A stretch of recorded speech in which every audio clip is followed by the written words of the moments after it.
Nice, Fungus Finder. Hello, happy Friday. How are you? How's it going? Great. Grease it up. Nice.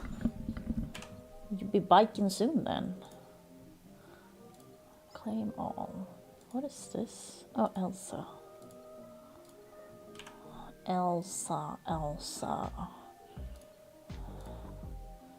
Emote.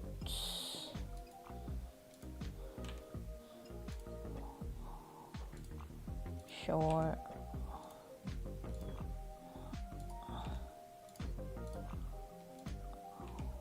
Perfect. I was already doing this, but my mental scare is like crazy. Yeah, it's gonna be like biking is fun. I do like biking. So it's gonna be easier. I just kind of have to finish this first, so it's gonna be brain dead for a bit. Sorry. I don't know like what's going on, but like I feel like I ate so much yesterday after stream. Still no weight gained. I don't know how it works though. I don't understand. My blood glucose though, that's a different story. I'm definitely like, if I just keep it up what I've been doing for a few days, I cannot do this for my diabetes. It's just because I had potatoes yesterday, but I only had 2 small ones. I cooked 4 because I was like, oh, they're so small. And then I was like, well, I'm full now. I only ate 2. And 1 piece of like fish. You dehydrated? I don't think so, no. I'm peeing clear. At least now. I think I'm basically doing intermittent fasting without meaning to, because I go to bed at like 1 a.m. nowadays, at least during weekdays, and then I don't like eat again until like 2 p.m. 3 p.m. usually. So there's a lot of time in between there I'm just not eating. And then I only eat, you know, after stream, basically. I eat a little before stream, but just I try to eat a small meal. And then I eat a lot after stream, typically. But once again, I can't eat that much, just in general, because of the Ozempic, and it makes me feel like, oh, I'm so full. Like, pretty quickly. But it just feels like I'm eating a lot. Yeah, I don't know. Like, it's not the worst blood sugar-wise, but it's more of a like, well, now I'm kind of eating carbs almost all the time. So that's basically the problem. If I just, like, eased up on it a little bit. Because, like, I'm snacking a little bit and stuff like that. I bought even more carbs today. Not that many. It's just, like, the discounts is I usually now... I haven't been buying the carbs discount stuff, but, like, they're so cheap. They're so much cheaper than buying chicken or pork. So far I still have not bought any meat. Because like it would really help if I could just eat carbs again, like in terms of money. Because like I still think, since I didn't buy, like the only problem is with carbs, it's like you go, oh, this is so cheap, this is so cheap, so you buy a bunch of things. So instead of buying, like when I'm eating keto, I'm buying things, not really quality, but like I'm not buying that many quantities of things. But when carbs are on the table, I can buy a lot of different things, and you know, a lot of carbs things are often on discount and they're so cheap. So I'm like, oh, buy 3 of these, buy these. So like it adds up, because once again, I spend about the same money on food anyway. But I'm wondering if I can like eat carbs. It's like I will still not be buying like I did before, pastries and stuff all the time. So, and like candy all the time and like stuff like that. So I wonder if I can make it cheaper if I can go back on carbs now though. Because I'm not buying conch, you know. So money wise it could be easier probably on carbs. I would also have to go to the store probably less. But like, because like it is true that keto can be expensive, but I'm in the end, for me it's more of a like, well, I compare it to what I used to eat and how much I used to buy and stuff, and in that way it has not been more expensive. It's been about the same. It's actually been less sometimes. But if I'm like on carbs again, but I still am trying to watch my blood sugar, I probably won't, like I can probably still make it cheaper. You know what I mean? Because like the only thing I have to compare with is when I didn't care about my blood sugar or my weight.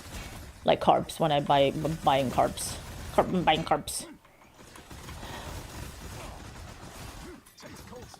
So if I still, like, I will not buy conch. I really have no desire for it. Also, I still have a bunch left, so I don't even have to buy it.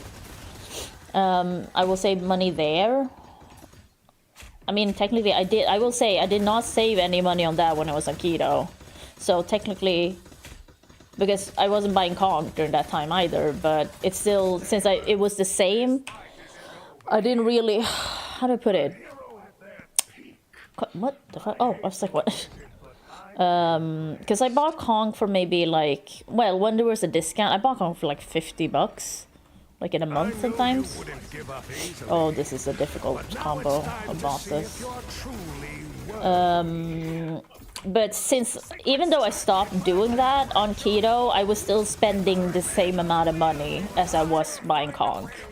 So I'm just thinking, if I'm not now on carbs again, but I'm still not buying conch, and also not buying a bunch of pastries and like all of that, whatever I want basically, and all the snacks and like all the things. Like I will be buying snacks, I will be buying candy, but probably not as much, you know? So I'm wondering if I can still make it cheaper because of that. Oh, no, no, no, please, no, I don't have time with this, for this. Oh, this is the worst combo of bosses to get. Ah, why? Oh, well. Because you gotta stay in the bubble. Yeah, and it's just like, I'm in such a good position now with money in terms of, I still have a lot of debt, but, because like the money the system donated and Anonymous donated, I put towards not making more debt, if that makes sense. I put it into my card. So like everything I buy is using that money. So I'm not adding debt, you know what I mean, in that sense.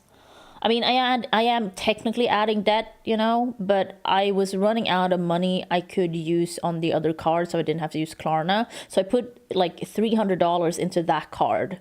So I'm using that money to not add to Klarna, basically. Because I only have to pay $20 a month for that card, no matter how much I owe. But I can only, my max, how much I can spend on that card is only $500 total. So that's a little tight, you know.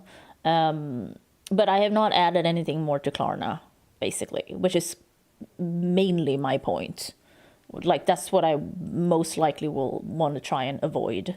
Because in the end, like, if I had more debt and could have more debt or credit on the other card, that will be better, since I only have to pay $20 a month. And I know I can pay that. And, like, when I get money, I pay into that card. So you pay off, you know, so I get, like, you know, yeah, 500, and say I use, like, 200. So then I, like, pay money you guys give me or something into that card, and that lowers that, so I then get money back that I can spend on that, you know what I mean? Because I just don't want to, and like, it's just a Klarna trap is the problem, because for Klarna I do have to pay stuff. Oh my god, there's a likely ban evader, just a whole like, not spam, a whole spam post, so you can see, holy shit, ban. Yo, bro, I just checked out your stream and had to drop a follow before leaving. Didn't follow. Much respect for the grind. You got solid potential. And I actually know a well-known Twitch streamer with over 118.6k followers who helps smaller creators grow with real viewers. Active chat engagement, loyal supporters, subs, and donations. If you're serious about leveling up your channel, add him on Discord, blah, blah, blah. And let him know Michael sent you. Opportunities like these are rare, so don't miss out. Bro, please. Also, you didn't follow. Shut up. Fucking annoying bots. Also, I gotta do the blinds.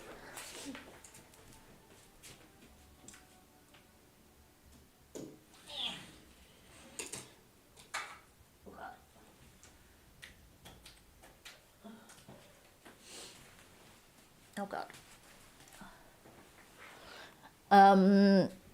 But yeah, so like money-wise, if I can eat carbs again, that would probably help me. I mean, it's like, because yeah, I was saying, I'm in such a good situation now that I don't have to pay for my meds. until February, which is very good.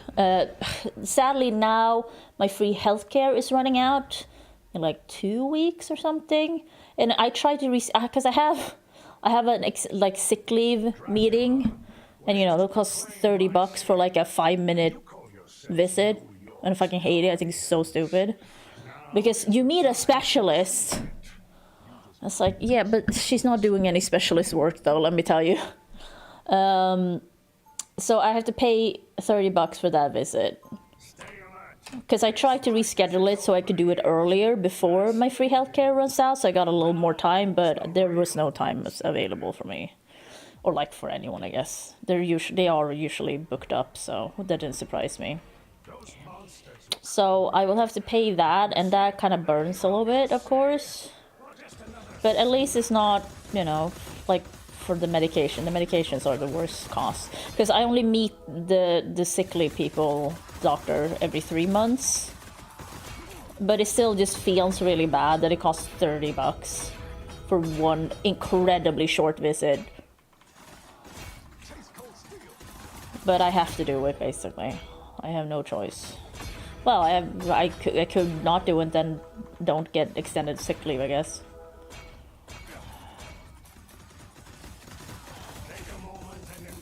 So, yeah. Yeah, it just kinda sucks, the fact that you have to pay so much for that shit. She's just like, how's it going? And I'm like, blah, blah, blah. Okay, and then what's happening in your life? Yeah, our work trading. Oh, great. Okay, how much longer sick leave do you need? And I'm like, oh, I'll extend it. That's it. Really nothing else happens. Like, it's so pointless that I have to pay $30 for it. It's stupid. It's just, yeah, the dog, like, it's just because at the clinic I am, they are all specialists. It doesn't matter how junior of a doctor they could be. They still count as a specialist. Stupid. My stomach hurts. That's why I was late today, too. Because what I've done now, since I donated blood, right? You get those iron supplements after you donate blood, and I forgot they give you stomach pain.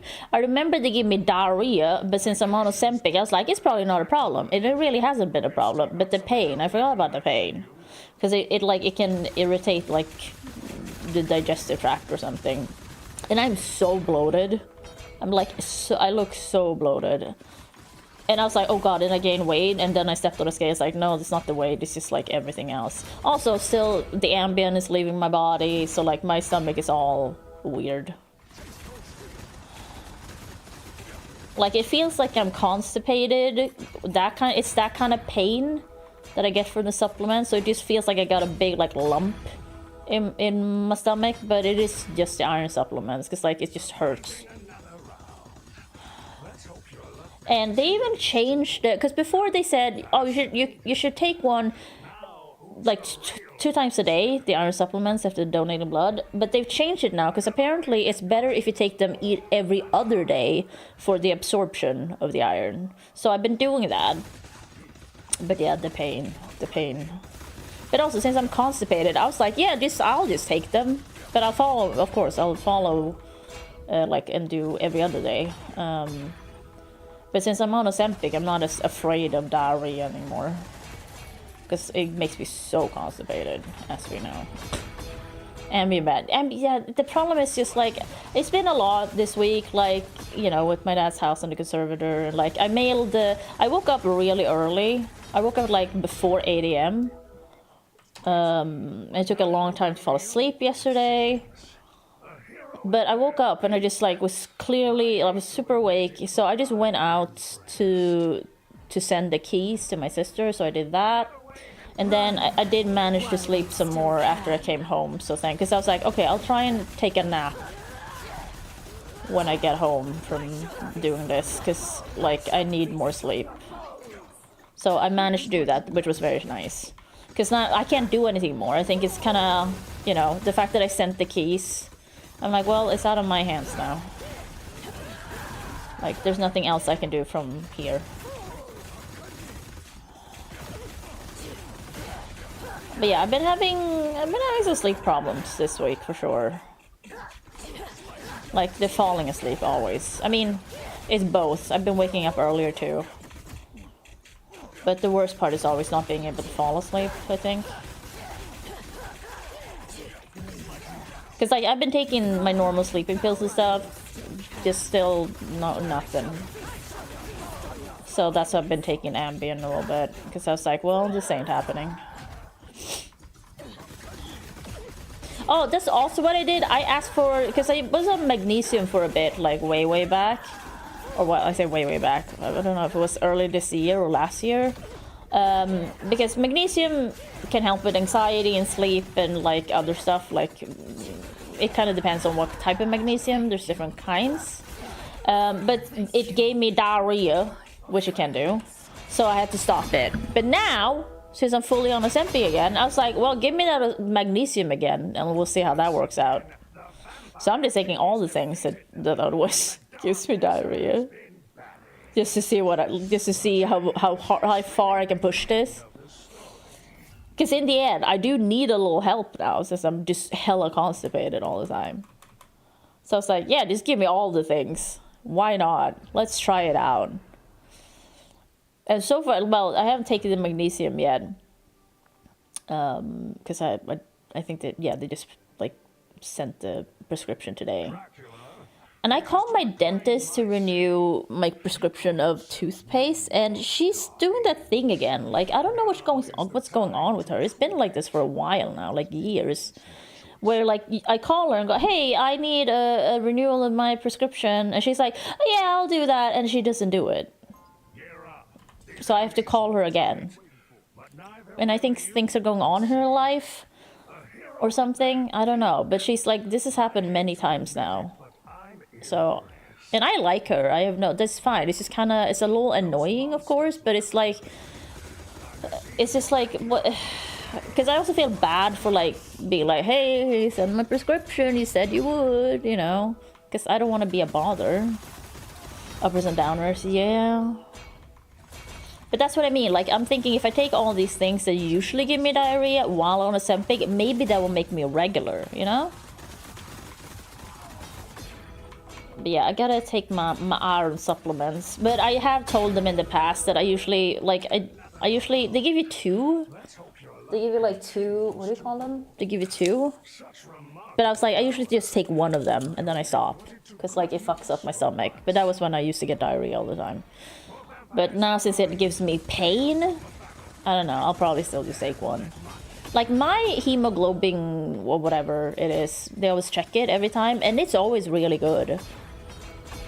So, like, I don't think there's a problem. I don't get my period. Like, I don't have a problem with this, so it should be fine if I just take one. And like I said, they've told me it's fine if I take one, but they want me to take one at least, kind of thing. It's too bright. Oh. Let's see. Oh god. Uh-oh. Someone sent a friend request on Discord. That's usually not a good sign.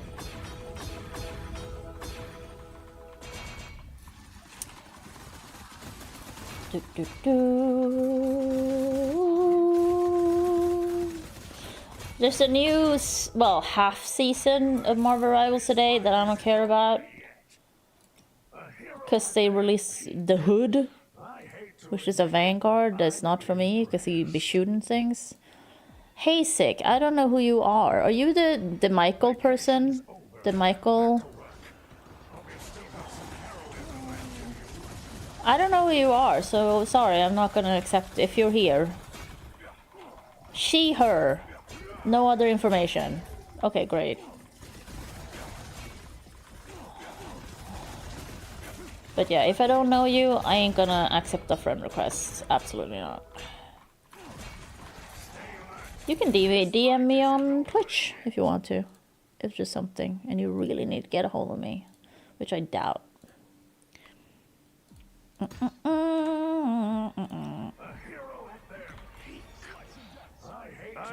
Okay, this will work.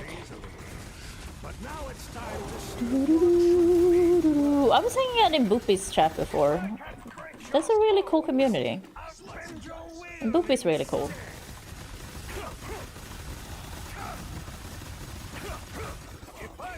I was suggesting some games, like Kathy Ray and Little Misfortune.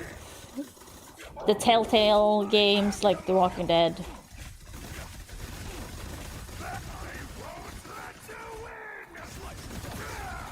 Oh shit, oh shit, oh shit, oh shit, oh shit. Perfect. I'm playing a pretty easy level for my blade.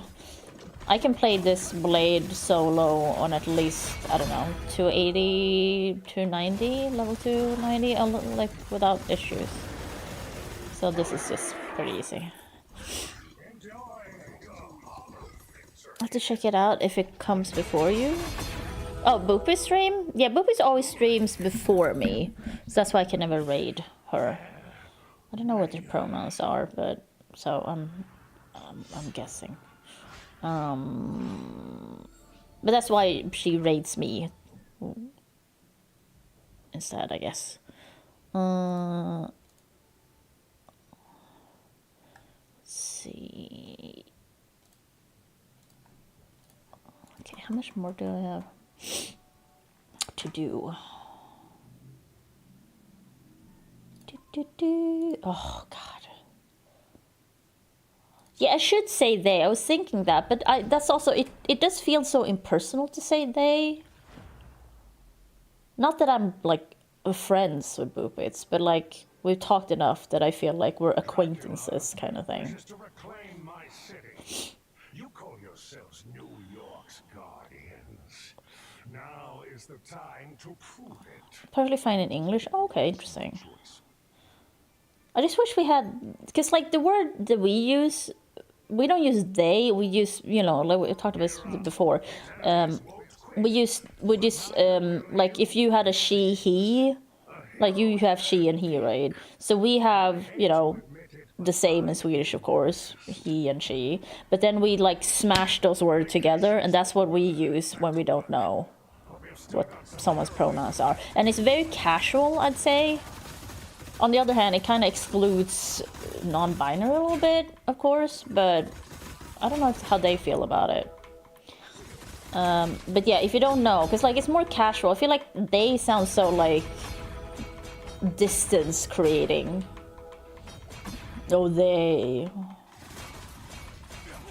But on the, it's because it also feels like, but on the other, you know, it's a safe bet to go with they.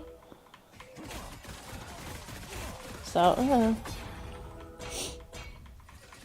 oh, I talked to both my neighbor today, and then I also talked to my dad. My dad was like at his neighbor's, in his neighbor's room, smoking on the balcony with the neighbor.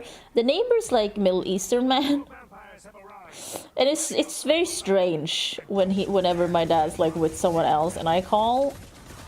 Because he's like, oh, he wants to say something. And then I'm like, oh, hello. And then I'm like, hello, person I've never talked to before. And I don't know what's wrong with you. Because I know something's wrong with you since you're there.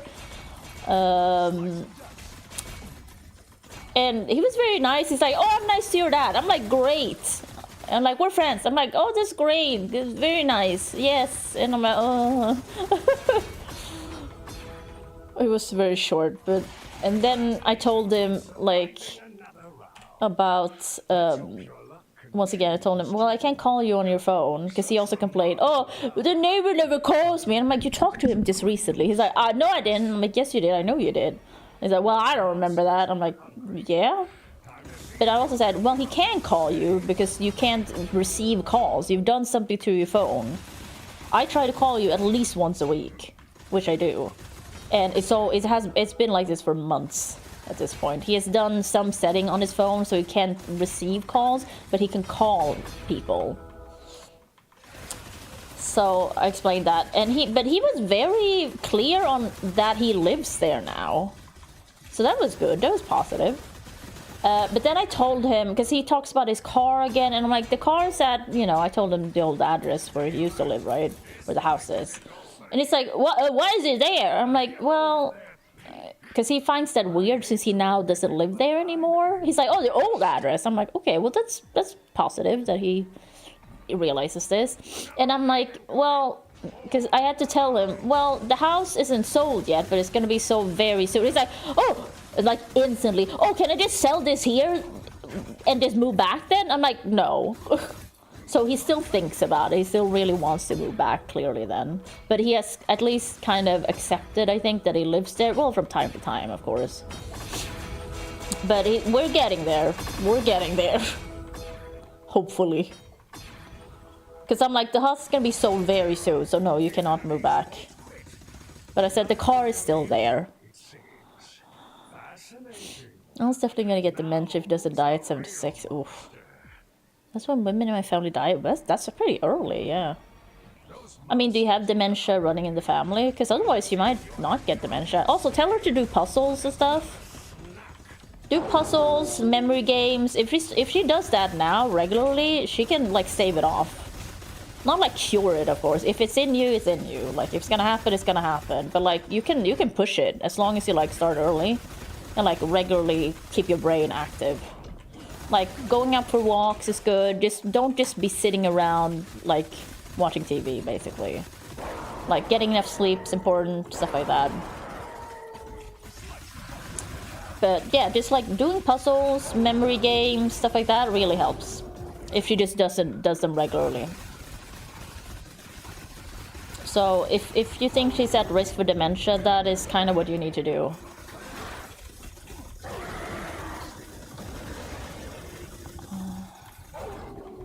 Bro, please. Way after my grandma, so that's good. Yeah, because that's like my dad is very physically healthy. It's just he has dementia. That's about it. Like he technically has diabetes, but I don't even know if he's taking any medication for that anymore. And he's got gout. But other than that, he's healthier than I am, technically. Well, not technically, he is. It's just the dementia. That's the worst part. But like, considering how he's lived his life, it's kind of amazing that he's so healthy.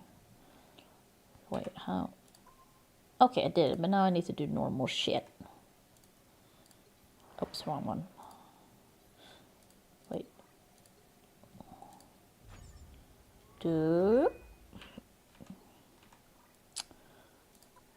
I need to play Quick Match, and I need to play Invisible Woman.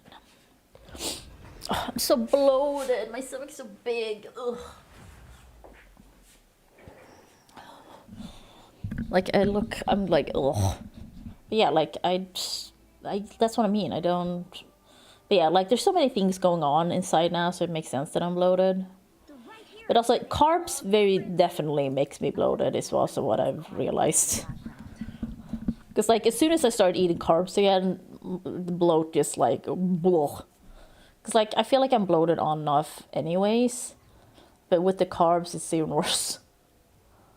So I'm like, oh, I'm so fat. But then I step on the scale. I'm like, well, I haven't gained any weight, so it's just bloat at least. But I don't like the look of it. Credit card is in addition to cooking. I don't know how I would do that. Walk inside? They can't hit what they can't see. I mean, I can't leave the cooking.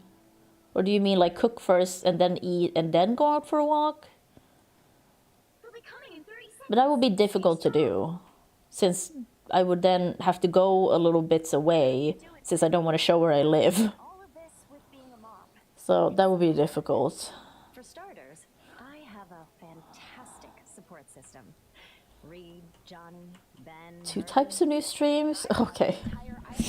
I just fucking hate walking. It's so fucking boring. Starts in 5, 4, 3, 2, 1. You have to stop them from securing. Yeah, like it's very like you gotta be careful about doxing yourself. And Val are gonna be so sad they missed this. An extra force field. Oh, the lag.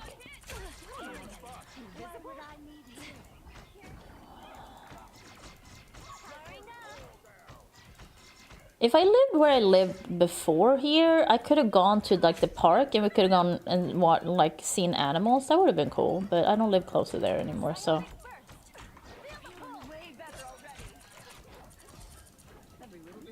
strong, dude. They got an army, but we got the skill. Is that the Hood's voice? Is the Hood black? I haven't looked into him at all. I don't even know him. Go up and down the street. Oh, if you're up, I can't do that. That's even more mind-numbing for me. Like, I fucking hate walking. I find it so boring. And if I have to walk, that was one of the things I didn't like about walking, because I was doing some walking at night when I was doing the OCD treatment, right? Because he's like, well, it would be nice if you take some walks, that would probably help. And I did that. I'm like, I'm so bored. Because I only walked around this neighborhood, and it's so boring. Incredibly fucking boring. And I was like, I tried it several times now and I don't like it. It does not give me peace, it does not give me anything. I'm just bored out of my mind, which is annoying.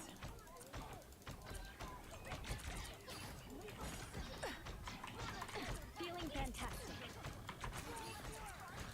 Feel the pull. Psionic surge.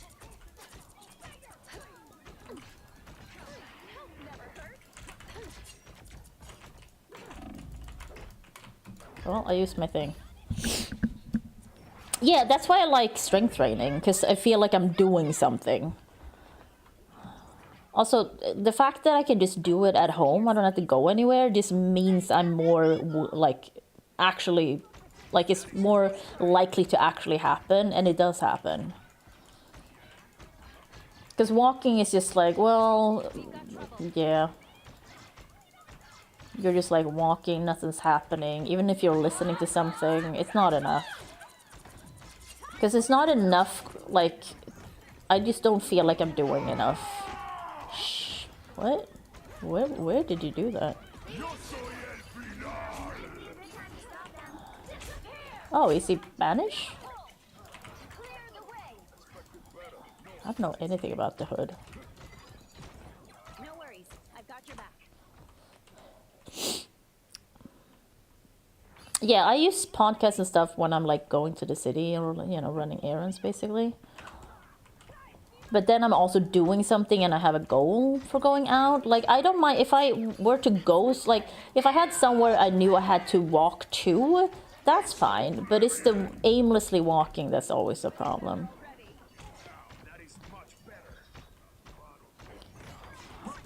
Like, just walking for the walking's sake is, I just hate it.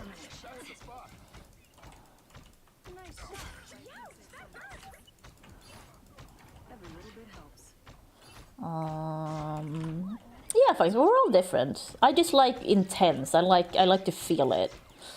I like to be like, I'm doing shit. Because otherwise it just feels kind of pointless to me.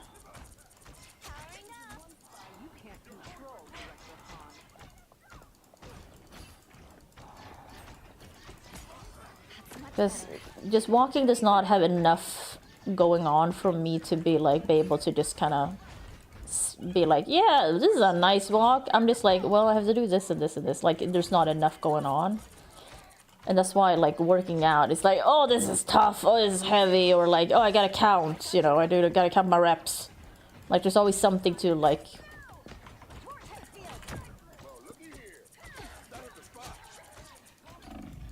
Oh my god. Well, bump it, yeah. Yeah, biking is good. I would say biking would also... I could do that. But I will never be able to bike in this fucking city, because it's dangerous. But that's why I want... That's also why I like the rowing machine, because that's, you know, that's cardio and resistance training in ones. So that also works. Because, like, you can do that, you know, as heavy as you want kind of thing. Or not. Uh-oh.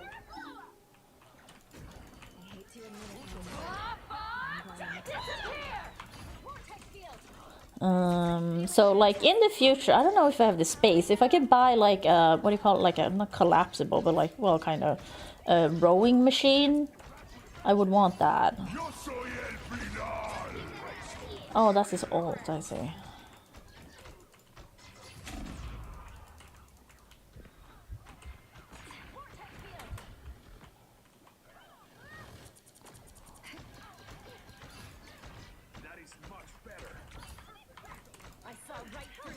Jubilee, why are you in the front? Psionic burst.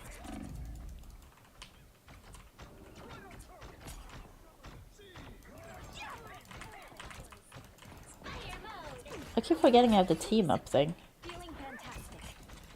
Psionic surge. I got you covered.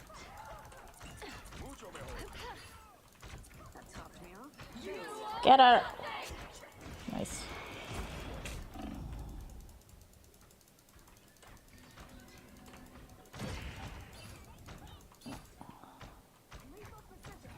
No worries. I got Why are your back. you over there? You're so far away. Whoever they are, they don't look friendly. Throwing a shot. Did you re-record that line? It sounds different than what it used to.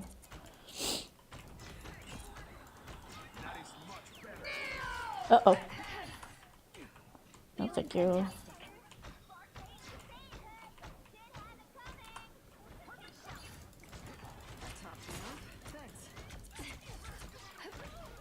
Well, I was trying. We're fucked now. Oh, well, I did not go invisible. That did not help. Shit.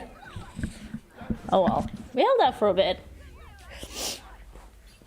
Well, you can't expect to win them all. Yeah, that Jubilee was kind of more worried about doing damage. Do, do, do. Did I do enough?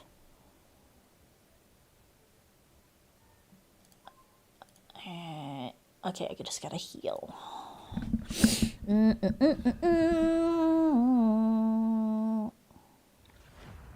Like I got so much food in the fridge now since I've been buying carb stuff. It's so cheap. Like you can buy so many things for cheap.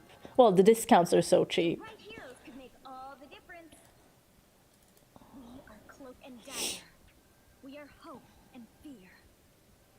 Like I bought a frozen pizza, I bought like a little frozen pie. I bought like things I could use because since I bought bread, I bought like stuff I could put on bread. There's so many more options. Because I will say that is like, you know, that is the downside of being on keto. It's like you don't have that many options unless you continue, like you're always looking for things and always like, you know, Now's your chance to prove yourself. trying out new recipes and shit. And I'm not kind of like that. I just, in the end, it's just like, well, I just gotta feed myself. They'll be coming in 30 seconds. Stay strong. And next week, there's several things as well. Like things I just haven't bought because I haven't been eating carbs. I just need some more pasta, like penny pasta, like stuff like that. You can buy fresh pasta next week for cheap. Well, we need one more healer, please. Please. Oh my god. Battle starts in 5. 4, 3, 2, 1. You have to stop them from securing the mission area. As long as we stay focused, nothing can stop us. Why are you so... Yeah, why are you so far in front? Also, we only have one... Oh, well, we got a Jubilee now, apparently.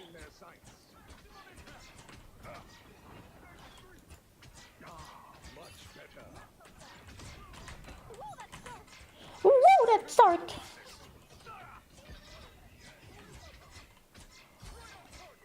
Oh, they sent my frying pan today, so I'll get it next week, I'm sure. Yay, frying pan, I do need it. I thought I could hold out a little more, but the fact that frying an egg sticks to a non-stick pan is a bad sign. Ugh.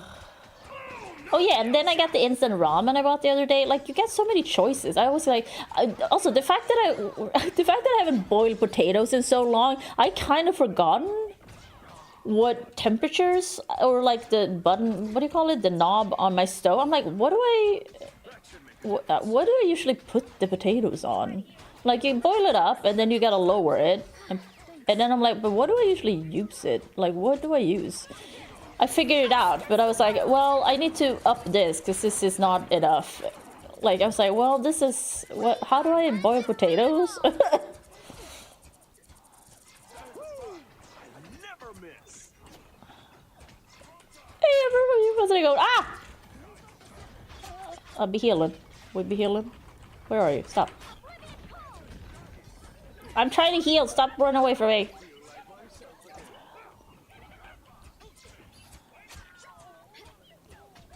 Oh god, you're going way too far ahead. Ah, hooked on a feeling. Woo. But why are you so far in front? Of course you'll die. Of course. I know you got shield, but it's got its limitations. Okay, she's saying. Oh, blam. I'm finally gonna play Beacon Pines today. Oh, I'm dead. Because it's free on Epic. No, I'm not affiliated with Epic, not sponsored, no nothing. But like you can get 2 free games on Epic every Thursday. So that's a little tip. And Beacon Pines was free today. Oh, yesterday rather. So we're finally playing it. It looks very cute. Ouch! Face oblivion.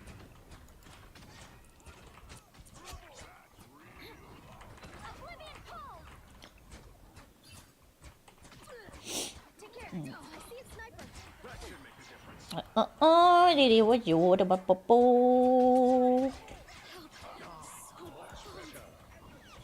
Well, I can't believe we're holding this. Good job, Ghibli and Hood. I think you were the only ones left when I came back. Well, for a little bit.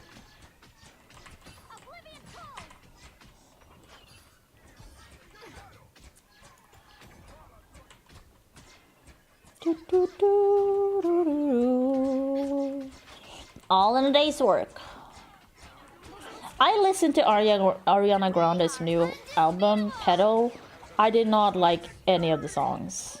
I'm not saying they're bad. I just none of them made me go, oh, I like this. Usually, there's at least one song, you know.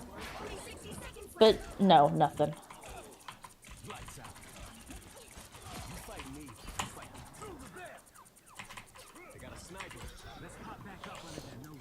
Which is sad, because Ariana Grande is like my favorite vocalist right now.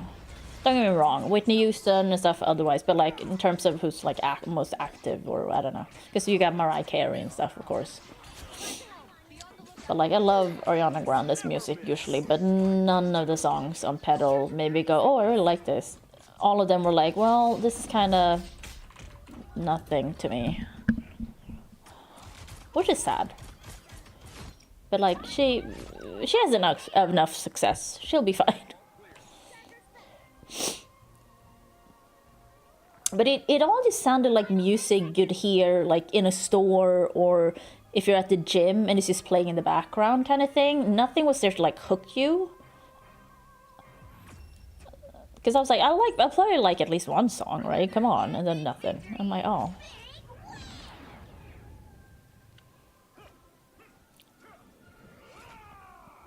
I need to play Cyclops more. I do like him, but I'm bad at him.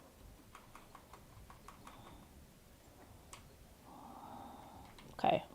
Okay. Have I healed enough? Yep. Let's see.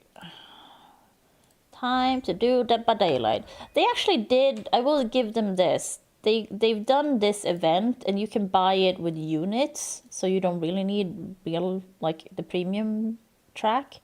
That's a good sign. I hope they continue that. I did fill out they sent out a survey recently, and I did fill that one out. Wait, what? Oh, but, wait, what? Because it's telling me I have more. Oh, I forgot this. And I was like, well, it would be nice. Oh, shit. It would be nice if I didn't have to pay money for all the things, like real money. So I did put that in there because they have so many things going on. It's always you have to pay real money. And I'm like, not really interested in doing that. Because, like, I play enough. Just give me something for something. Like, that I'm spending time in your game. Blah, blah, blah. Blah, blah, blah. Oh, nice. We're on this track now.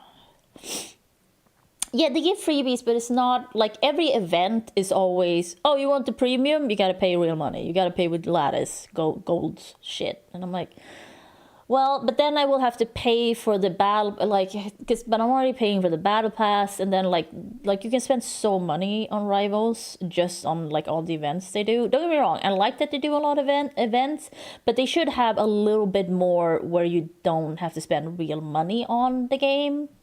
Just give me something, like, so I think this is the first ever event they've done for units, so I hope they continue with that, because that's a pretty good sign.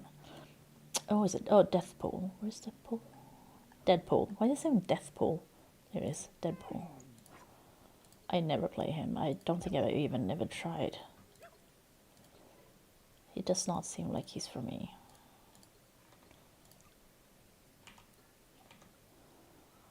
He's so cool, is he? He's super, because like when they released him, so annoying. Kept talking, the banter was unending.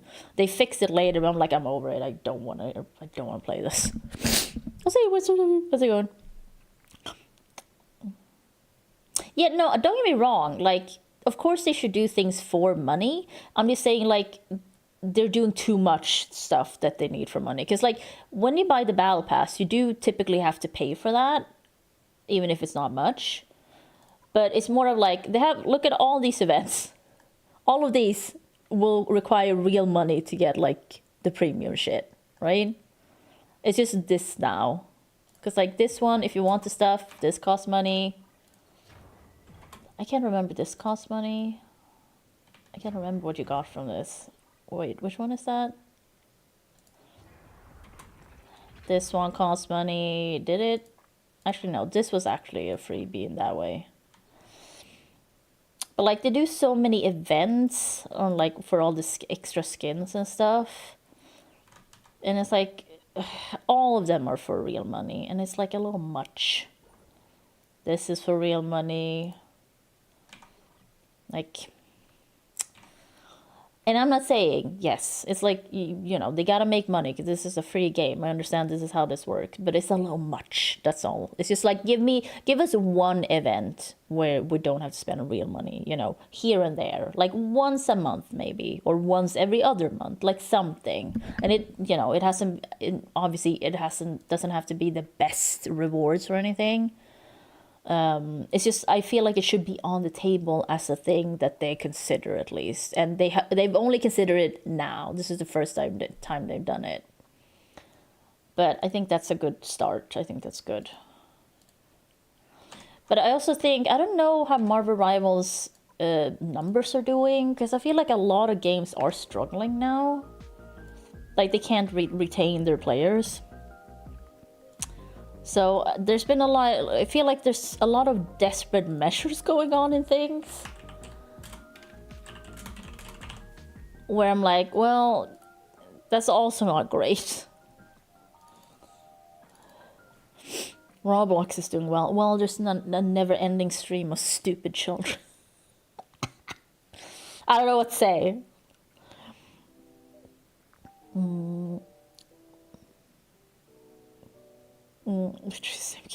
Not really. I mean, I can say that, I guess. I haven't played Roblox, but I don't think so. I just don't think so. So no, like, I am not against, like, like, if you have a free game, clearly you have to have something in the game so they can earn money. I'm absolutely not against that. That's not what I'm saying. It's just like, give us a little something where like, well, if you play the game enough, you can get a reward. It's just that. Because it feels like it just feels nice. It feels good. It also helps retain players.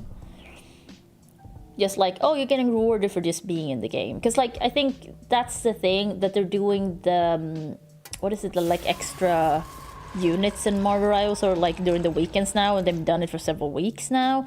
That kind of indicates that they're a little desperate and they're losing players. Because they didn't do it as often as they used to. Something's changed. competitive, yeah, but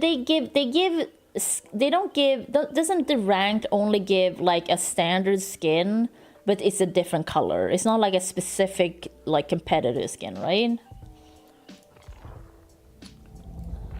Save repair, drop bomb pallet, unhook. Okay, so like normal shit. Cause like I spend money on Marvel Rivals like every season. Not every season, no. Well, yes it is. Because I buy the battle pass so I am spending money in the game, but I kinda also in my situation, even if I had money, I don't know if I would like be buying a bunch of things in there. I mean, that's fair, I guess. It's just like, because like I spent money on Dead by Daylight. Dead by Daylight is not a free game, but I got it for free because it was free on Epic at one point. So I did never pay for this game. But I spent several monies in this game to buy all the like extra shit. Because I used to play this a lot. And Rogue Company, that's a free game. Spend money in that. Like, if I really like a game and it's free, I don't feel bad about spending money in it. Because if you buy a game and it's like $60 and they want you to keep paying for things, then I'm like, absolutely not. But like, and that's what I mean. Like, I'm like defending myself hard. But like, I understand. Like, if you have a free game, of course you need to do something. You need microtransactions. God damn son. So I'm not against them. I'm just like, if there is a like, if you want to retain players, you do gotta reward the player a little bit instead of just going, well, you gotta pay for it, like for everything. And that's kind of my point. So I think they're trying things out now, Marvel Rivals, because I don't know, I feel like they might have been losing players. So, but that's also a little sad, because like when games get desperate, they do stupid shit that devalues the game even more typically. So I don't know. Let's see, I'm gonna Marvel Rivals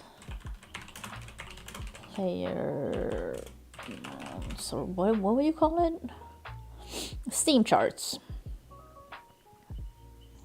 Players right now. Well, now is a weird thing to compare to, because they just released the new half season today. So, but you know, 24-hour peak 114,962 players right now, 99,185.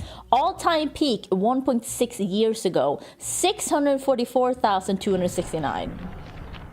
So, you know, season 2, how many players was it? Wait, I don't understand this chart. It was still 315,000. So they've lost quite a lot of players. So it just they're trying things to try and get people to stay around or try the game. And that's what I mean. You can kind of tell. I feel like I played enough of these like kind of freebie games or like live service where I'm like, well, something's happened. Because this seems weird. I haven't played either. What Wizards? You don't play role? Oh god, it's Houndmaster. You know what? I was and then I was like, oh, but Houndmaster is fun. You never get to meet her otherwise. I do like when I get to meet. Oh, when I do get to meet a killer, I usually don't get to go up against. That's fun.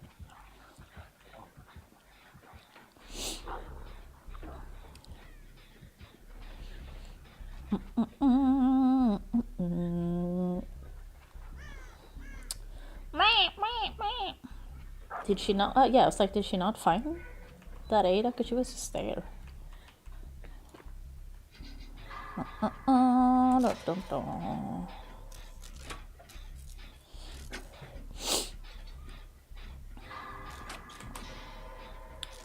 mean, I like the model of, if you buy one battle pass, as long as you play enough, you earn enough of that currency so you can buy the next battle pass with that currency, so you don't have to pay more money.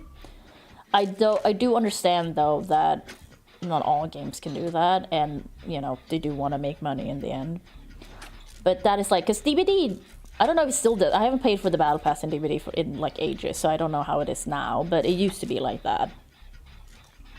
But on the other hand, in DBD, what they make money on is their DLC content. Like they're dropping a new chapter, so you buy the chapter, you get a new survivor or 2 survivors, and you get a new killer. So that's usually how that goes. Okay. I mean now, and also they make I didn't even hear. I should move. They also make money out of their licensed killers, because their licensed killers are always, you gotta pay real money for. Because it makes sense, it's a licensed IP. So they do make their money that way.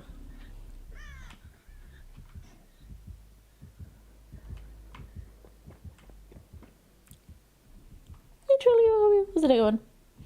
I once spent up to 30 in a game, ideally 20 or less, and once pay for new comp, I'd rather not be a big studio or big publisher. Yeah, no, I agree. Like, it always feels better if you just spend... Oh no, I whacked the dog. I thought she was gonna go there. Ah! No. Okay, bye.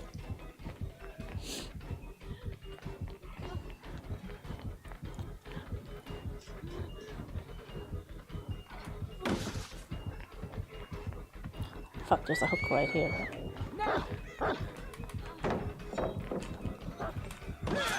No, oh, shit, I thought I made it. Premature. Nah.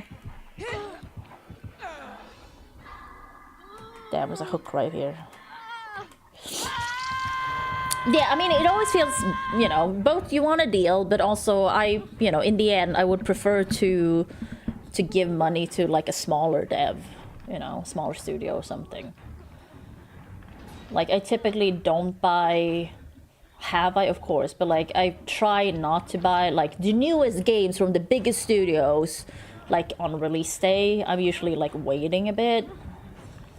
Kind of depends. If it's like a game I really fucking want to play, but a lot of games I just don't feel that way. I'm like, I can wait for it to go down in price. It's usually if you guys donate, that's when I buy it on release day. But other than that, I'm like, I can wait. It's kind of fine. Yeah, really. I mean, what's been shown, especially this year, is that, well, and last year, is that the smaller the studio and the more passionate the studio, the better the game. Like, people aren't super interested in these quadruple fucking A games anymore. Like, the winners are the smaller devs. For sure.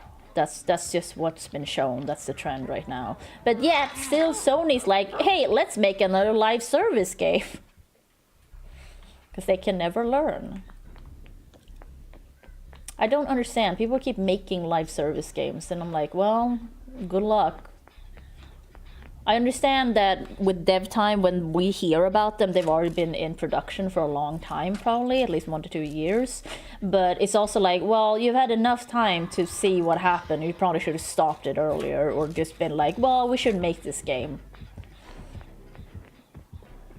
Yeah, I would not run in there.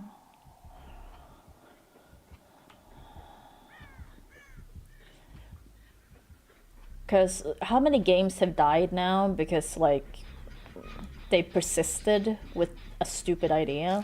Once again, I can't blame, because like before, when like live service game came out before, like say 2 or 3 years ago, I'm like, well, they didn't predict that people would be over it. But now, if one is announced now, then I'm like, what are you doing? You know better. You know better. Yeah, truly, of course. Like, if it's some dev that made a contract like ages, once again, we don't, in that sense, yeah. But Sony should then also be smart enough to be like, oh, we should cancel this project. On the other hand, that means that people lose their jobs, so that's also not nice. But like, working in the games industry right now is like the worst. Like, how we hear about layoffs and shutdowns of studios like all the time. It's like every month. I promise I'm coming over. Well, now she's coming over here. Good, they got her. No. Oh, Marathon, they reported, they did the earnings thing. Oh god, you got me. What did they say? It was very, very lackluster how they reported on Marathon and the earnings in it. Did she? Oh, did she leave me? What the hell?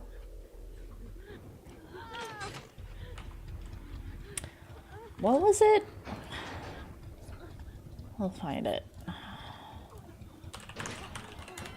Because Marathon also, like all the other games, yeah, Sony only had this to say about Marathon in its latest financial results. With the release of Season 2 in June, Marathon has maintained a high user retention rate while also acquiring new users. That's a bad sign. That's typically a pretty bad sign. They weren't like, well, we're growing and we got all of this and like so many new people and like, oh, we retained so many players and like... It really is just like, well, we did a thing, and yeah, it's fine.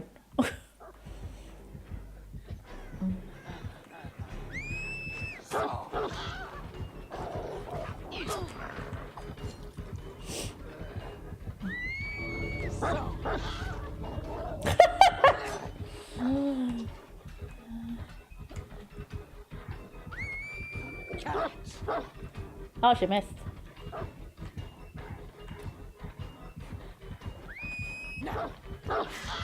That's fine.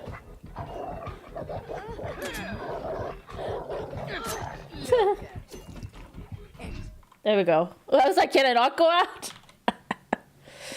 Also, oops, I turned off streamer mode in Discord. It's fine. Sure, GG. So yeah, they're just like, well, Marathon's a thing we did, and it's kind of going fine, question mark. So yeah. So wait, I gotta repair and hook 2 more. Okay. Because like, I'm interested in Marathon. I played it during like the open weekend, but like, I'm not interested in the PvP. But I'm interested in PvE, but it still sounds like the PvE is still kind of... Well, it's PvP, but maybe not forcefully so. But in the end, it's still up to the people you meet to not PvP then. So I don't trust that. I want it to be full PvE, basically. Or like, well, they have their side and you're on your side. And like, but you may still, you know, it's still in the way where, well, they can still attack you. It's like, well, I don't want that. So, Marathon, unless they do a complete PvE mode, I'm probably not gonna play Marathon again. But I liked it. It felt nice to play in like in that way. It's just I don't like PvP. I'm over it. I'm too old for it. I can't do PvP anymore. I'm over it. PvP is always toxic and stuff, but yeah, when I played that open weekend, there was like a group that was just waiting around the spawn point and just knifed you to death. Like you hadn't gone anywhere, you just spawn in and you walk a little forward and they just jump out from like a rock and just knife you. And you're like, well, that's fun. Like I don't want that. I just wanna do PvE shit. Leave me alone. Like I'm not interested in out here. I'm not sweaty. Like I can't deal with it.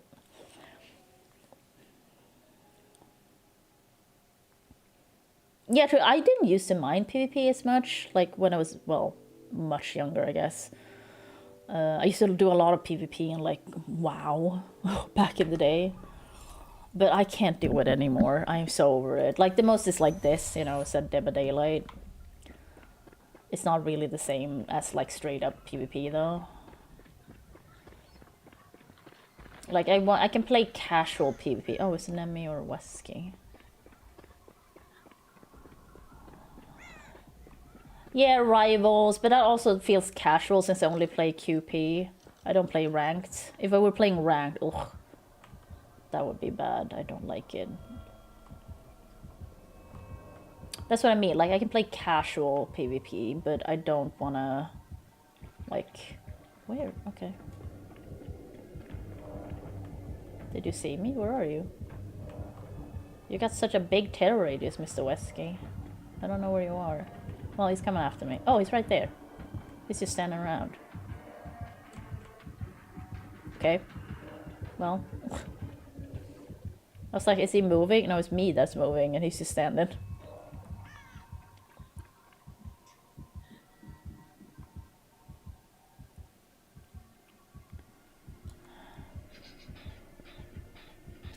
Is he just AFK completely?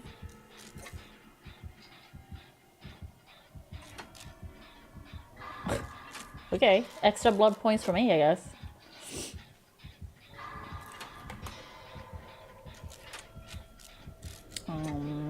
It also means I can't do my daily. Well, I can do the gens, but I need to unhook people. I need to unhook people. Oh, he's moving. Oh, he found someone. He found Claire. That makes sense. Dwight is the only non-RE person. Fucking Dwight.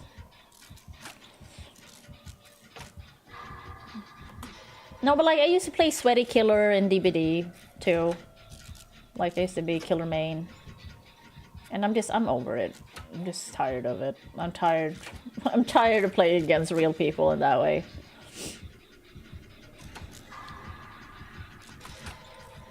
I don't think I've ever been good at it either, to be honest. Like, I used to be... Oh, this is not gonna mean anything to anyone unless they also played vanilla WoW, like, way back. I used to hold, like, I think it was Centurion is the highest I got. This was, like super vanilla early WoW. So, during that time, you had to keep your rank up. Like, you had to keep, like, playing. You had to... Holy fuck.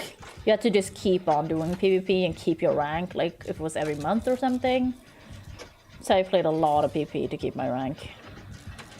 But I wouldn't say I was good at it.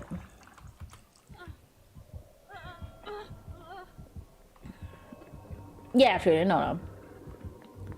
So... Okay. I mean, I guess I'm just gonna do gens then.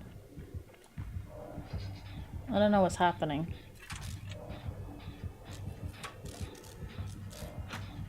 I hate these matches.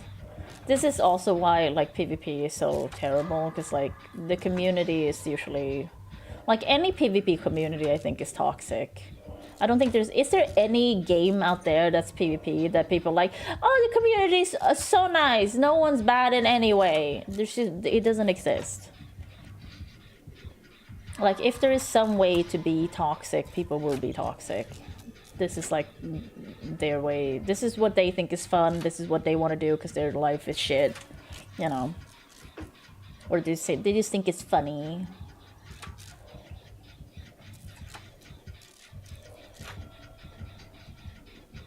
But it's like... I mean, I'll just do gens, dude. It's fine. We'll just, like, do the gens. Right, please. Oh, well, he left you.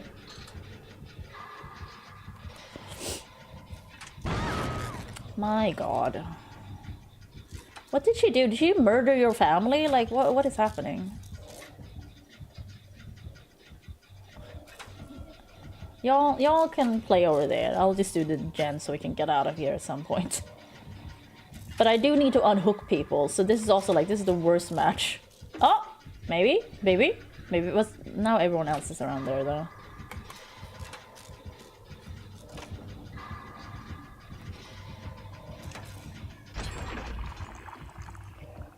Cocktail party! Oh, well, she wiggled off. Yeah, okay, I don't know what this killer is doing. Maybe it was because he was, like, so AFK in the beginning, so it's like, there's no point. Sure. Yeah.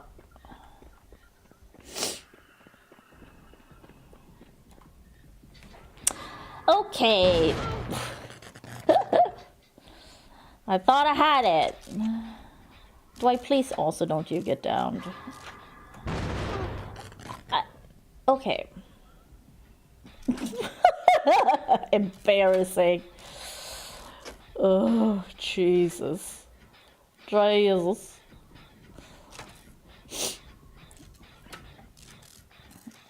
I just want to play a normal match. That's all I want. Just normal match, no tunneling, no camping. Just people being normal playing Dead by Daylight, which is a big ask.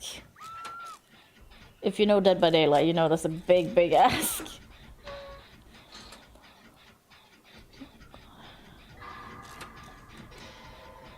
Ugh.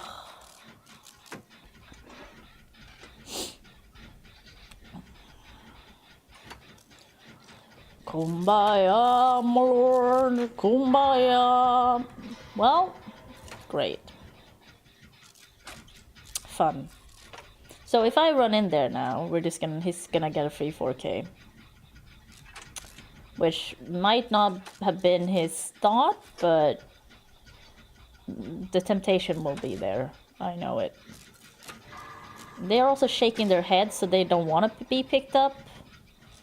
So I don't know.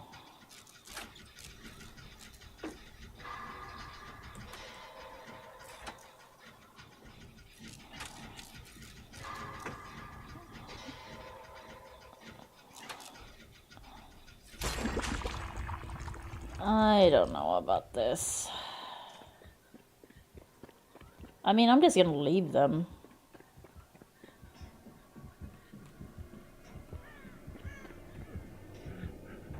Hi, Dwight. Let's get you up. Run away.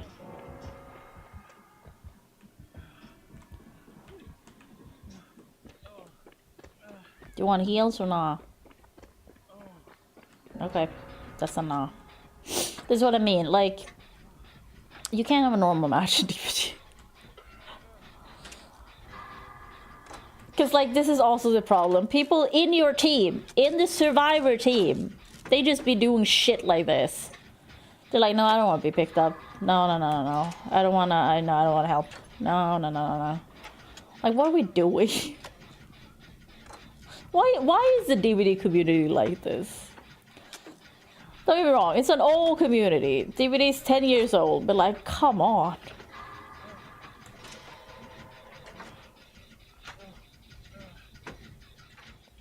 Oh, I don't like this killer. Yeah, just leave me. I don't want to play against you.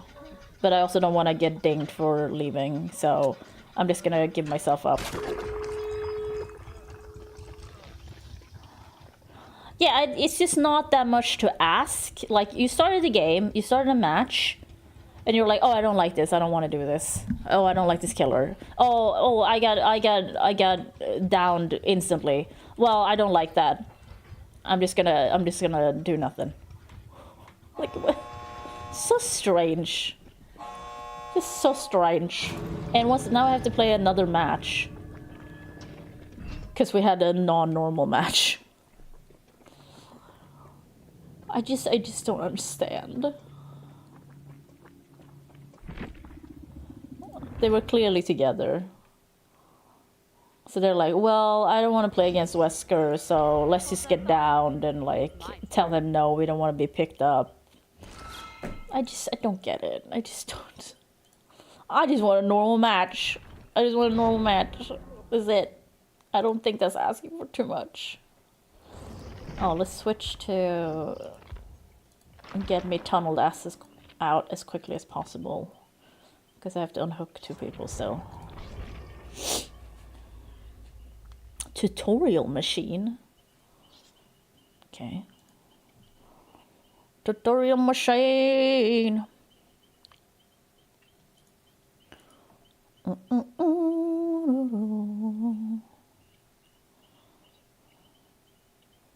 Oh, that's a new skin. I was like, who's that?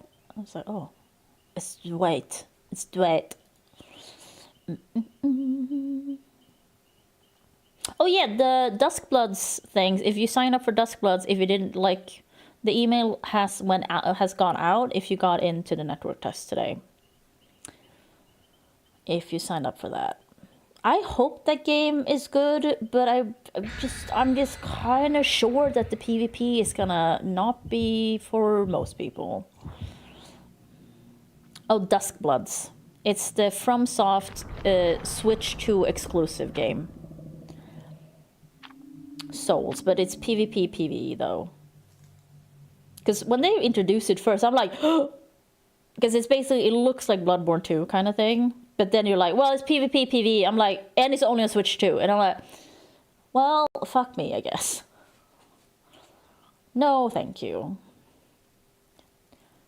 I'm definitely not getting a Switch, don't have the money, and also don't really need one, and I don't like Nintendo, and hate Souls PvP. Souls PvP is its own whole thing. And the way people talk about it, because like you can imagine the people who play Souls to begin with, right? The Souls bros. Those also play PvP in Souls. Wait, who? It's Tokyo Ghoul. I was like, what is this music? It's like, oh yeah.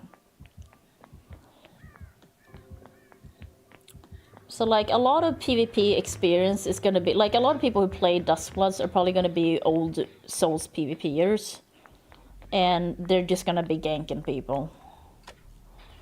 That is my prediction. I could be wrong because it's on the Switch, which is an unusual console for a FromSoft game, of course. But I also suspect a lot of people are buying a Switch 2 for Duskbloods. Because the FromSoft community, they be fanboying, but a lot of them suck. Wow, the sun! Jesus, oh my god. So it kind of depends on like, from what I've understood about Duskbloods, is that they're gonna have like a hub area, but then everything else is PvE, PvP. So you can be like PvP'd at any time outside of the hub area. And there are like some, you know, you got some PvE things to do. And like you can kill another faction's boss and stuff like that. But it just sounds like a lot of it, because like it's a match, it counts as a match. So you get points at the end. And, you know, that's based on how well you've done, how many people you killed probably, how long you survived, I don't know, but like stuff like that. So it does sound like it's very PvP focused. Let's put it that way. But I could be wrong. In the end, we don't know exactly how it's gonna look yet. They're also they can't make any content with the network test, they can't stream it, they can't do anything. Don't get me wrong, people definitely will, but you're not supposed to, kind of thing. I don't know why you would want to do, because that tends to mean that you will be banned from ever getting any type of early access to any FromSoft game from the future. That like they're pretty. I feel like they can be pretty hard on that. Because Japan is very. Like Japan is good in that way. They don't really present a game unless they feel like they're ready to do it. They're very, like, you know, they're usually careful about that. And they do care about that more than the West. Bro, can you?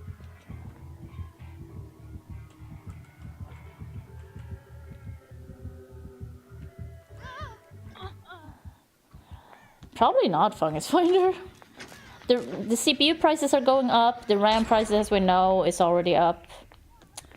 Or are already up. Things in general just getting, because of AI. I mean, it's not just AI, but mostly, I believe. So it's probably going to be a while, if ever, the prices come back to normal. Oh my god, the sun! Look, I'm so white! My god. Oh, I thought I can't see anything. Okay, can I... At least it looks better on stream. Okay, that works. It's still, I haven't done anything else, so for me it's hella bright. Can I get to you? I need another unhook, please. Where are you?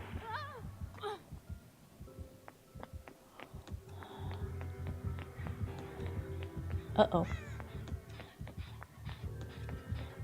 Are you outside? Oh, someone got you. Shit. Oh, she coming here, though.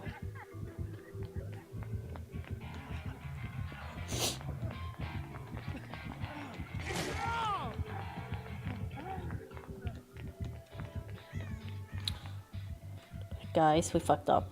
This is not good.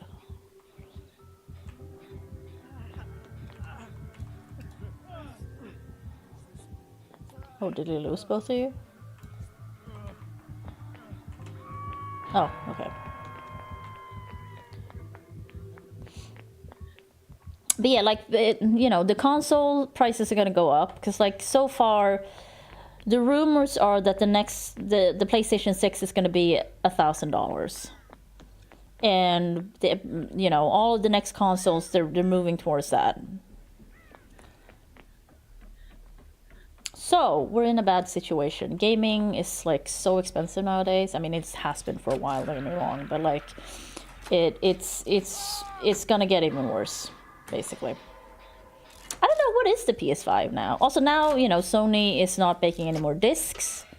So when you buy a PS5 with like a disc drive now, there's like a label on, like a warning label on the package about the discontinuing of discs.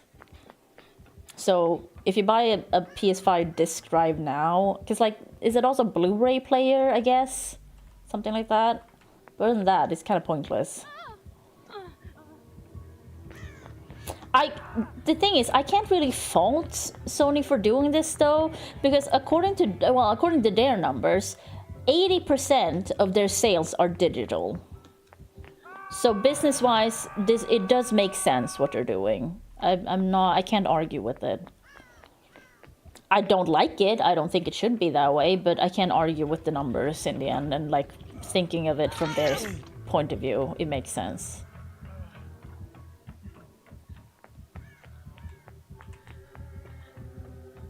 Where is he? I'm just gonna get him. Oh, that was a weird leg. Oh, he's right there. Yeah, they don't need empathy. They don't care. It's all about the numbers. So that's what I mean. Like, I can't fault them empathy, or not. God, no, I got stuck on that word. I can't fault them business-wise for it, because like with those numbers, yeah, it makes sense to stop making discs. But for a gamer, like a lot of gamers collect physical games, right? It's over. It's over.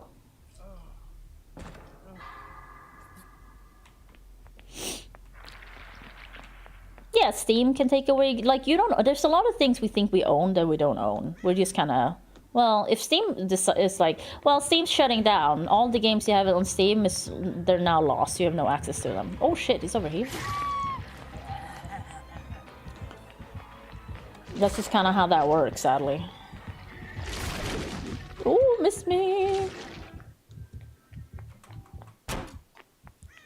Oh, he left.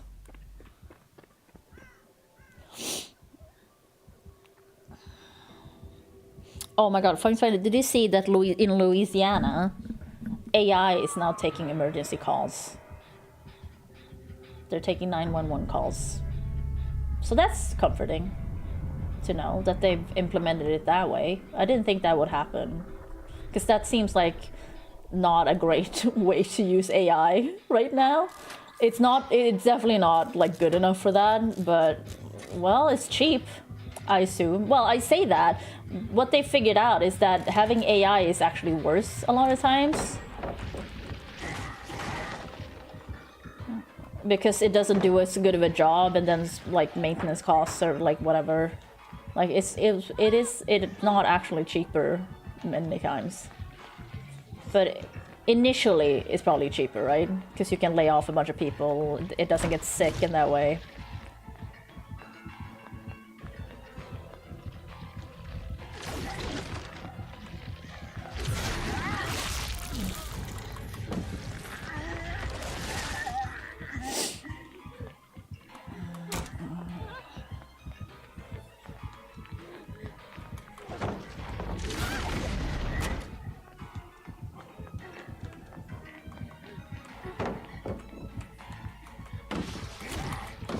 Ah! You got too eager.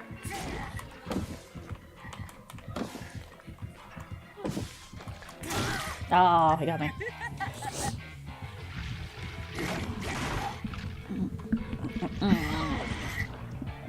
Yeah, so like the AI is supposed to like, you know, prioritize and be able to do that shit.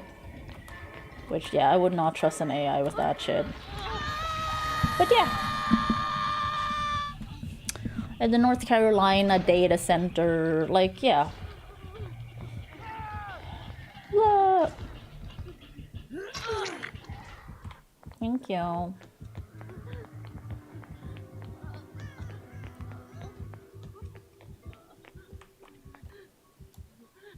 Can I?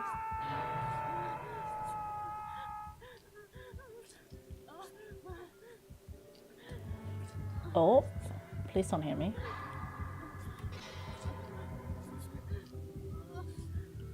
Good. Okay, it's up there.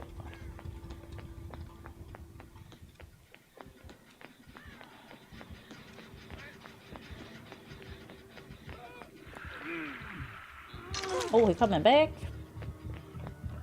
Mr. Hoverhands. Sorry, dude.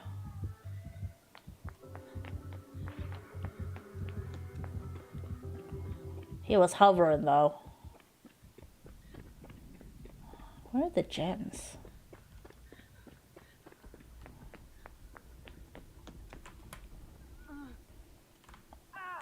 Oh, shit. Well, he's dead.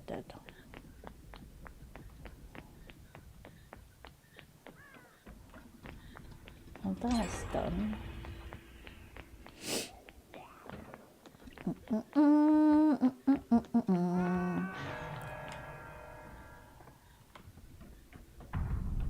That was done.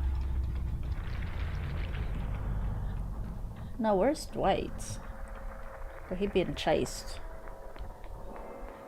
Where are all the gems? Oh, they're on the other side, probably. We've done all of them on this side. I have not been on this side much, I guess.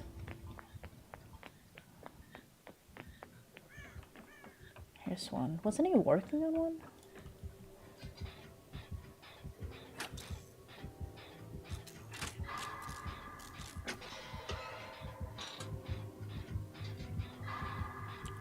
I assume they're below me. They're beneath me. I have a hard time with that in English. Like below, beneath, under. When to use them. Oh, nice, Fun Spider. I have heard you. Yeah, you can bake with like protein powder.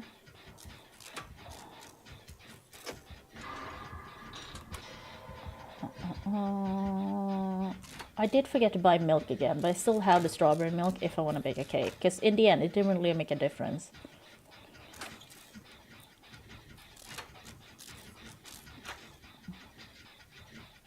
Wow, Dwight's doing a good job. It is beneath me to know when underneath is under. Yeah, underneath, beneath. Yeah. Also, can I say, is anyone watching Silo? I feel like I'm the only one who's watching Silo.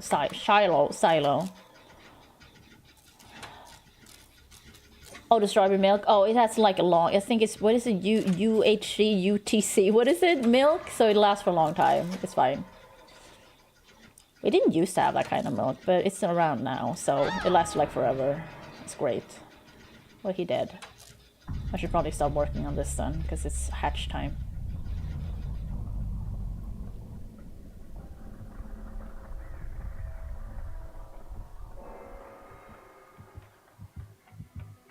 He's gonna find me.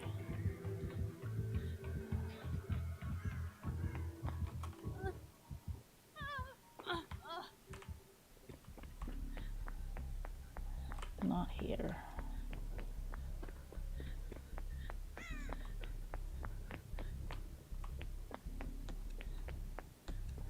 If he finds hatch, I'm just gonna abandon. Yeah, I can't be bothered. It's never gonna work out. See, now someone away again. But I did it! Yay! Daily's done. Oh my gosh. If you ask me why are you still playing it, I don't know. I really don't. I just am. It's just a thing to do. But finally, we can do beacon pine. I keep thinking it's bacon pines, but no, it's beacon pines. But my brain wants to read it as Bacon Pines. There it is. I have to restart because I started. It's one of those games that doesn't go to the menu. It just instantly starts. So I was like, well, because I wanted to start it to do the settings.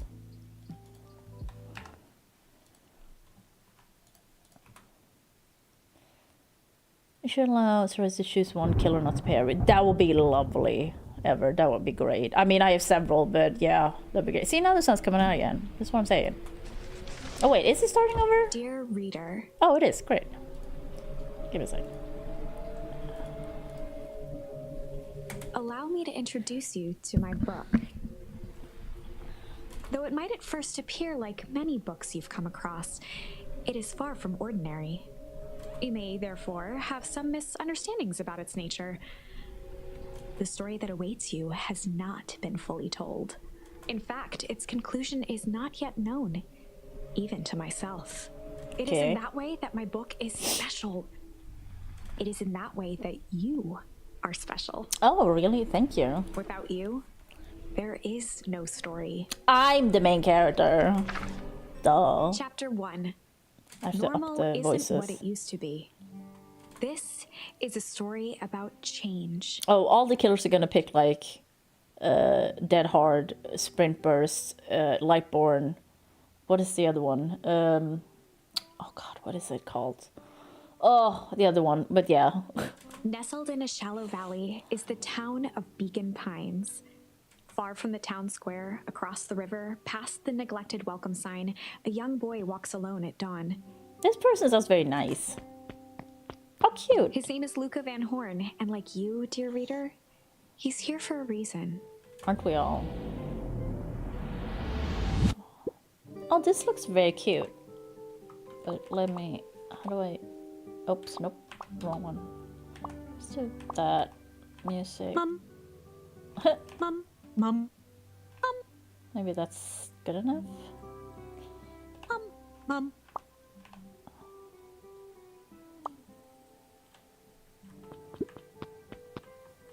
Which button? Enter. Hey, Dad. How are things going? Oh, I thought this was going to be fully voice acted. Today's the first day of summer vacation. I start middle school next year, I guess. I was 6 years old when you died. And it's been 6 years now. Oh, you're 12? From here on out, you'll have been gone longer than you were here. It feels like that should mean something. Mom always said that this tree was your favorite spot in the world. It's very pretty. Me too. Hey, Luca. I knew I'd find you here. Rollo was Luca's closest friend. He possessed many fine qualities, but subtlety was not one of them.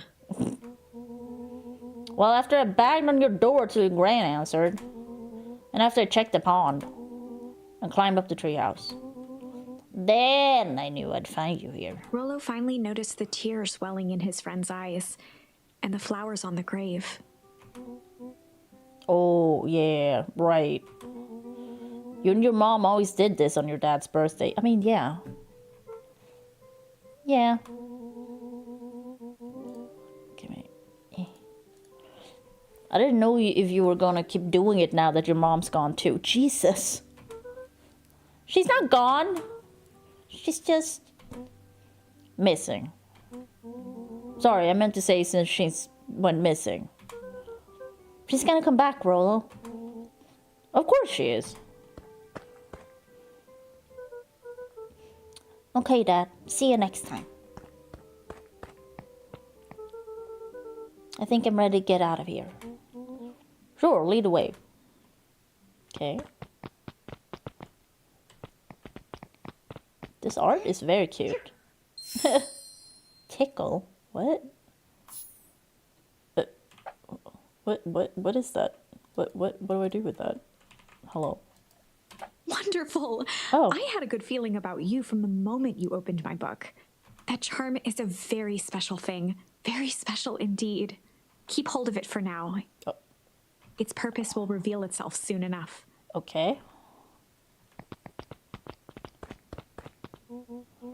Oh yeah, I almost forgot. The whole reason I was looking for you. I was wondering if you'd ever get to that. I found a perfect way to start our summer.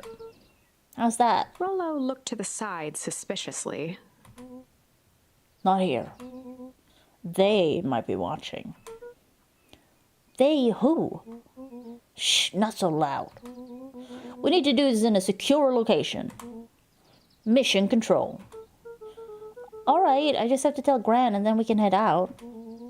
What are you gonna tell her? I don't know, I'll think of something. If it's all the same to you, I'll meet you at the welcome sign. Your Gran still kind of wigs me out. I don't do well with new people. She moved in like half a year ago. Just meet me at the sign when you're done. Suit yourself, I won't be long. Tell Gran before heading out with Rollo. Oh. Okay. Dear reader, forgive me for this interlude. Remember that charm you found in the dandelion patch? Yeah. There are more of those special charms to discover throughout Beacon Pines. I figured. They've been known to reveal themselves to those who are willing. Some of them can be found in this very house. Wow. Just some dusty knickknacks. Okay. Since Gran had moved in, the house was more peaceful, more orderly, and more covered in flowery fabric. Just one of those Grans. Oh, what? Oh, what? Wait. Oh, what? Oh. Oh, I want like a big, comfy... What do you call it? Well, I want a recliner. Oh, okay. That's fun. Gran had already lit the fire. She kept a warm house, as if by grandmotherly obligation. I mean, old people are cold. They get cold real easily. They're close to death and all. One of his father's old stethoscopes. Luca had spent countless hours listening to anything and everything with it. Not for years, though. I mean, it's true. I mean, it's not maybe necessarily that they're close to death, but, old people be cold. They always be freezing. They don't sweat. They don't do nothing. They're just, like, always cold. I guess, hopefully that'll happen to me at one An array point. of prepared meals crowded the refrigerator, each labeled with the day of the week. But on the other hand, before that, I have to go through menopause, which means I will get hot flashes, so that's A pair gonna of be dull fun. scissors, a broken can opener, a mostly empty bottle of glue, and some loose string.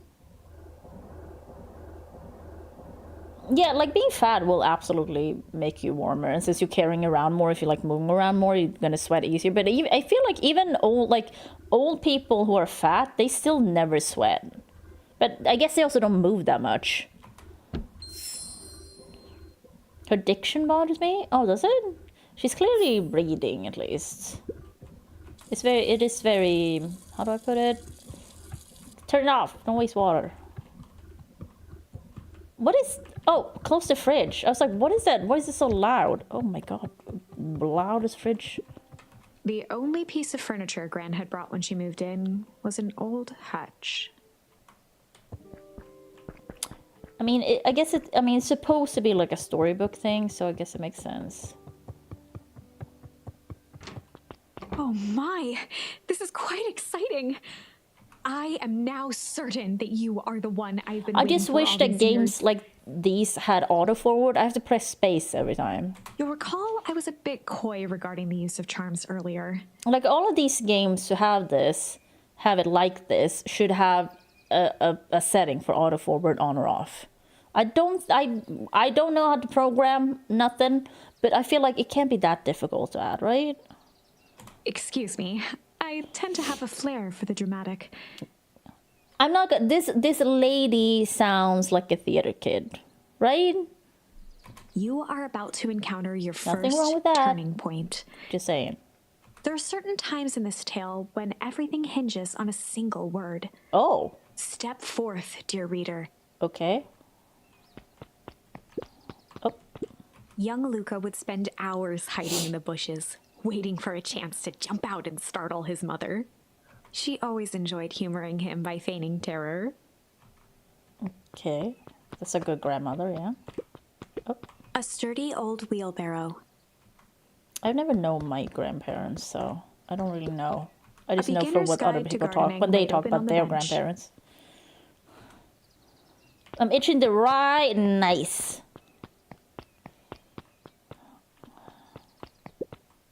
Is that it? I'm about to get off early. Yeah, that's good. Hey, Gran, I'm gonna go. For Pete's sake, go change out of your pajamas before you say another word. But nothing. Inside clothes are for inside. And outside clothes are for outside. Lucas stared at his feet and muttered under his breath. So far, Gran sucks. Mom always let me wear my pajamas in the garden. Who cares? Well, Eleanor isn't here, is she? Now go upstairs, change, and then we'll talk. Right, of course. I forgot about the pajamas. It's fine. We're 12. Who cares? Oh, I did ever. When I was 12, I sent a message to like the adoption agency, and I did exchange letters with my biological family a bit. So I have 3 sisters, 2 older, and then 1 younger. Which at that time, you know, I was 12, and it was a little weird to find out that they kept the kid after me, and it did make me feel like a piece of meat a little bit. I've gotten over that like a long time ago now, but at that point it was a little very strange. It was like, oh, why didn't they keep me, kind of thing. But now whatever. I didn't really ever hear anything about my dad. I don't know if it's a cultural thing, but it was usually just my sisters writing. And one of my older sister is, or was, a piano teacher. I can't remember the other one, what she did. But she had like a husband, like I think they were both married. Because the younger one was, you know, younger than me, so she was clearly not married. She wanted to be a model or work in fashion or something, I think, though. What else? Surprised about just a few of them adopted white family. Oh, okay, interesting. But yeah, then I kind of, because it's very difficult to exchange letters with them because I have to write them in English, send them to the adoption agency. They have to translate them to Korean. Oh shit. Oh, I can jump. I just accidentally hit space, and now I learned that. And then they send them on. So they write it in Korean, send it to the adoption agency, they translate it to English and send it to me. And you can tell that there were translation misses from time to time. Like, I was super into esports for a bit. So I used to go to like, there was like a organization here that used to do like StarCraft matches and have them, you know, on the TVs in like a bar, stuff like that, like a sports bar, you know. So I was like, well, I'm very into StarCraft and stuff. And they translated it in a way that made it sound like I was working with StarCraft or gaming. I think I was a mod at the time in like a channel that had connections to DreamHack, if you know what DreamHack is. But I wasn't like working with StarCraft or anything like that. I was just like watching StarCraft. I was just like a chat mod. So I was like, well, that sucks. Because like, oh, my husband really likes StarCraft. He was very excited to hear that. And I'm like, oh my God, no. And then I tried asking some questions that I feel make sense to wonder if you're adopted. Like, oh, how was I like as a baby and like stuff like that. And they didn't really want to talk about it. And that's where the cultural differences was like very obvious to me. It was the same, like we sent pictures over there, like me and, you know, my Swedish parents. And they're like, well, there's some guidelines to take photos to send to Korea. And like, well, if you're taking a photo, you absolutely cannot send a photo where you have shoes on inside and shit. And I'm like, okay. Stuff like that. And they sent me some gifts. They sent me like VHS tapes, like I said, this was ages ago, to learn Korean, and like they sent me a bag. I still have it, like stuff like that. So that was very nice of them. But I stopped writing them at one point because it just felt pointless. it felt very surface level, and since they weren't really willing to engage in any kind of deeper conversation about, you know, basically my origin, my background, and like their lives, I guess I feel really, I kind of let it go because it's just kind of difficult to communicate then, because the connection we have is that you sent me away, you know, that's the connection. So of course I want to know more about that, but they don't want to talk about it, which is fine. Like, that's, if they don't want to talk about it, and I can't force them, it is what it is. But that also means that this becomes very difficult then. We're basically descending, oh, I'm working with this and this, you know, like if you meet someone at a party, you go, hey, what do you do for work? Like, oh, how do you know these people? Like, it's that kind of conversation. So it just felt kind of like pointless, because, you know, when you're 12 and like stuff like that, you're kind of wondering, oh, where did they come from? Why did they send me away? Like, how would it have been if I were staying? Like, you have a lot of those questions. And since I didn't get any of that, I was like, well, yeah, because that's why I like contacted them later in, I guess, was my 20s or something. But once again, I also died out. But no, it was also because they told me that my mother had died. My biological mother died. She was 67. But once again, they said she died of an illness that she'd had for a long time. And I think I wrote back and was like, what illness? Because in the end, that would be good for me to know what runs in the family. I don't know any of that. There's no information about that at all. And they're like, oh, we don't want to talk about it. So I was like, once again, I'm like, okay, I'm just going to let this go. Like, that sucks. But I'm like, yep, you know, once again, cultural differences, I don't know how that works over there, but it just feels like you should be a little more open. But at the same time, I didn't grow up in that culture. I don't know how it is. It just feels a little strange to me, I guess, you know. Because it feels like they're only... I don't want to call them selfish, because, like I said, I don't know the culture in the end. But from my point of view, it does feel a little like, well, we don't want to talk about it. This is uncomfortable for us. And, like, understand that their mother, you know, the mother just died. But, like, at the same time... but what about me? A little bit, you know? Like, if they thought about how, well, of course you would want to know these things and then you'd oblige, I'd hope, but no.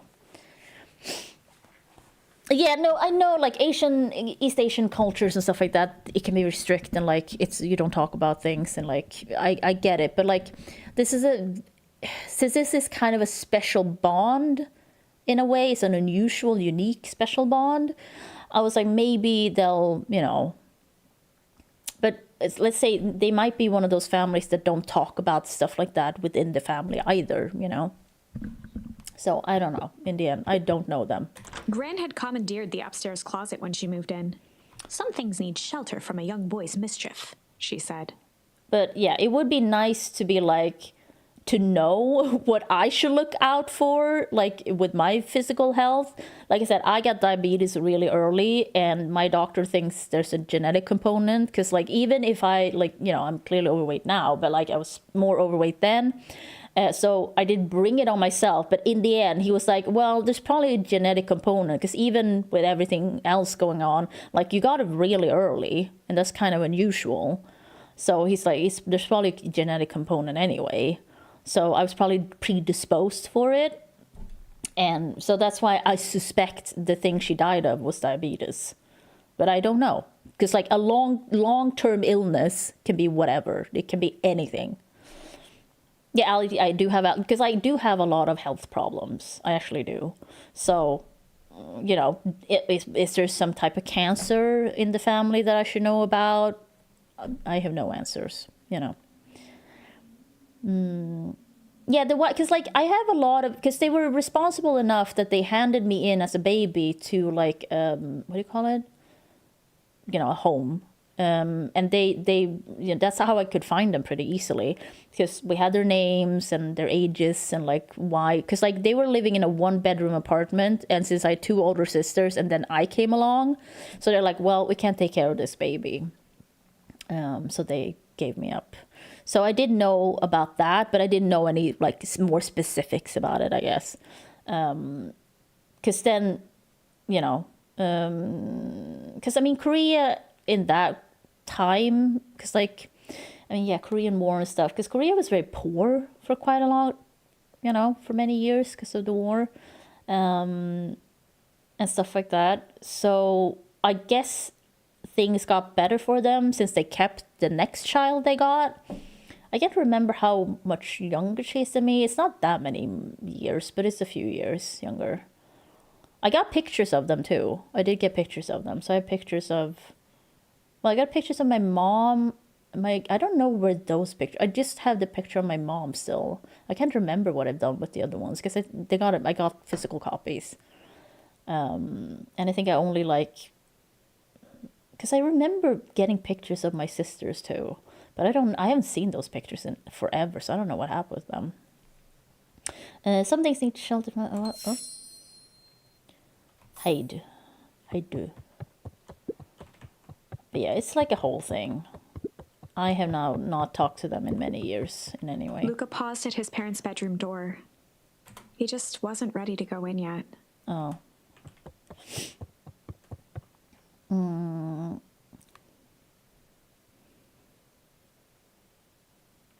Oh yeah, that's so weird always to me to be like, well, there's like such a big Christian community in Korea, and like Koreans can be very deeply into Christianity, and it just feels so strange. But I believe it is because of the influence of Americans who were over there, right? That brought Christianity over there. But I'm not sure. I have not really looked into it much. But, you know, there's been a lot of Americans in Korea for a long time because of military. Yeah, because, like, I've seen a few, like, documentaries about Koreans and Christianity, and, you know, like, they really go in for that shit. I'm not saying all of them, but, like, if they're Christian, they're very Christian kind of thing. Gran's bed was undisturbed. You sleep in the same room? Luca didn't mind that she had a habit of falling asleep in front of the fireplace. It meant that he could read late into the night. Nice. Korean fried chicken is the influence of oh yeah, Korean fried chicken. I had never had it. That's not a thing I can get here. I know it's a thing in a different part of Sweden, but I have never seen it here. I really want to try it. Excuse me, Ozempic burps. Sorry. Isn't it an LA invention? Oh, I didn't know that. Because then you also have the hot dogs with the cheese and stuff. I can't remember what they're called. I wish I spoke Korean. I really like the sound of Korean. I just never... Like, I learned Korean as a kid, or, like, say learned, you know, when I was, like, 6. I was just, like, hanging out with a Korean lady, and she tried to teach me things that I never used, so I instantly forgot them. And she brought, like, she had Korean candy and stuff. But I never learned anything. Instead, I've just learned more Japanese because I've been more interested in that.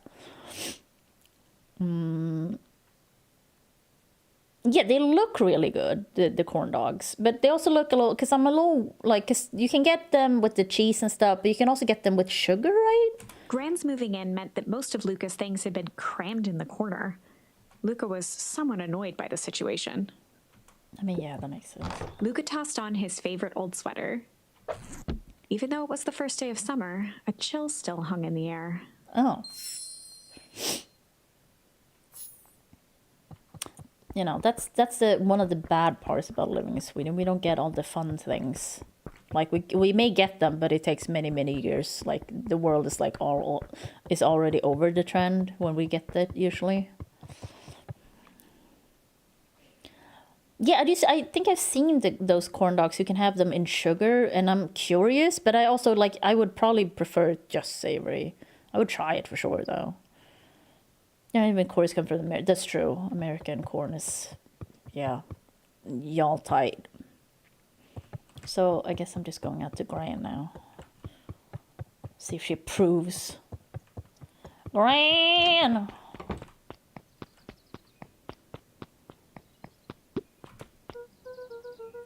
Okay, I'm gonna go hang with Rolo for the day. See you later. Oh, was that it? Hold up now. Where are you and Rolo headed exactly? Oh, nowhere special. The less grand new, the better for everyone involved. Oh. What happened? Oh. Wait, what? Oh. Oh, we were just gonna go chill for the day. We were just gonna go chill for the day. The best lies are built on truth. True. You boys are always in a hurry to do nothing. We stick to what we're good at. Well, make sure you are done chilling in time for supper. Easy. Easy. Impressive. You've managed to navigate your first turning point without too much of a mess. That is the power of charms. Great. A single word can She's so change positive. everything. I think it's time to introduce you to the Chronicle. What? Oh god, what's that? The Chronicle is a record Yeah, of the corn dogs decisions is not a you've thing made. here. I've never had a corn dog. I've never seen one. The Chronicle's a record of... Okay. You can see the turning point, which has been revealed. At any time, you can use the Chronicle to go back and invoke different charms, creating new branches. Luckily for us, this is the one and only We don't even turning have point where Korean the charms won't barbecue dramatically here. alter fate. Do you understand? Like, we're so behind. And it always, like, I always, like, food is my thing, clearly. But, like, you know, I want to try all these things I can see. That's, like, so common, you know, in videos I see. And I'm like, oh, I wish I could try that. Elote. I mean, I can make that myself. I guess I haven't done it, but, like, they're easily made, are they? Don't you need, like, because that's the thing, like, also, you gotta also remember that we may not have the same ingredients. That's the problem. Yeah, I don't know. Cornbread. Cornbread is also not a thing here, so I would have to make that from scratch. Scratch them out. Scratch. Cornmeal. Do we have that? Let me check. Majsmjöl. Because we have. I guess it's corn. Is it cornmeal? I mean, it is, yeah, I mean, directly translated, but this says polenta on it. So I don't know if that's correct. I assume not. We got cornstarch, but I assume that's not correct. Oh, is it polenta? Okay. Because then we do have it, but it's, yeah. I didn't think polenta and cornmeal was the same thing. I've never had polenta, I think. I'm not sure. It's not unknown here, though. It's just I just haven't had it. Chunky ground and dried corn. Polenta works, I think. Okay.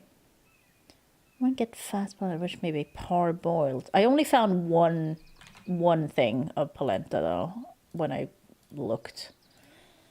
Polenta. Well, there's one... No, actually, I did find... Wait, what is this?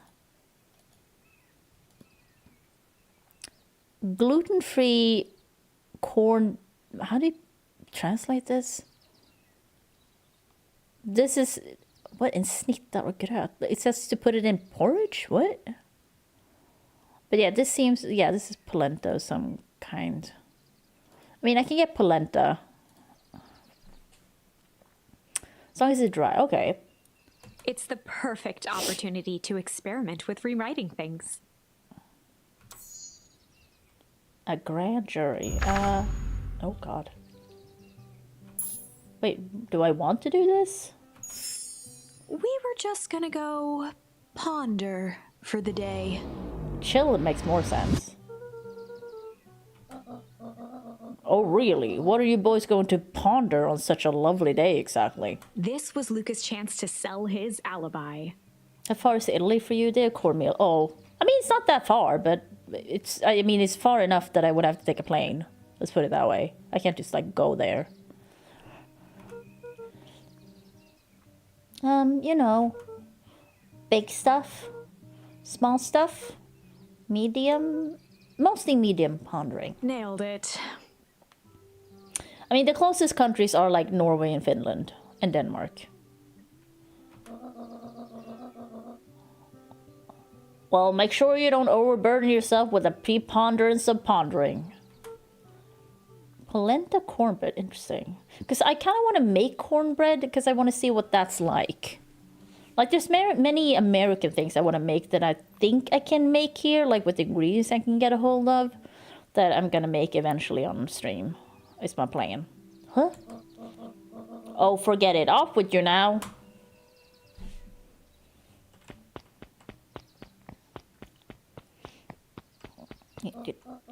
Oh, and Luca. You and Ro will stay out of trouble now. I know. Get into trouble with Rolo. Let's do it. Let's go. Let's fucking go. Should I like look around more, or is it just like the things you can just see straight away? See, now the sun's coming out again. Come on. Woo! Buttermilk is also another thing we have here, but I from what I know, you can make it pretty easily, right? Rice, baking powder, salt, yeah, everything else we should have. Oh, yeah, that's a common thing people do. Don't worry about it. Switzerland has like the nice chocolate and their neutrality in wars. Sweden has Volvo, Spotify, IKEA, ABBA, stuff like that. Meatballs, you know. Dang it, Rolo. Yeah, like it's like Italy. Like in the end, it's not far, but it's far enough to be like, well, I would have to take a plane. For a town that saw few visitors, the welcome was perhaps more grand than necessary. Sweden, like during the Second World War, I think we let. Was that Norway? I also mix it up. I think because like Sweden is typically neutral too. Hey, Mr. Hero, how are you? How's it going? I'm doing well, thanks. You miss me? I'm here almost every day though. But yeah, Sweden is typically kind of neutral. But I think during the Second World War, I think we let Germany walk through our country, something like that. But we didn't help them or anything. But like we let them kind of just walk through or something like that. Because they were in like Norway a lot, I believe. Yeah, sorry, it's bright. The sun keeps coming and going. Finland is weird. Weird in what way? It depends. What do you mean? In what way is it weird? She be whiten. Hey, if I could get even paler, I'd love that. I love being pale.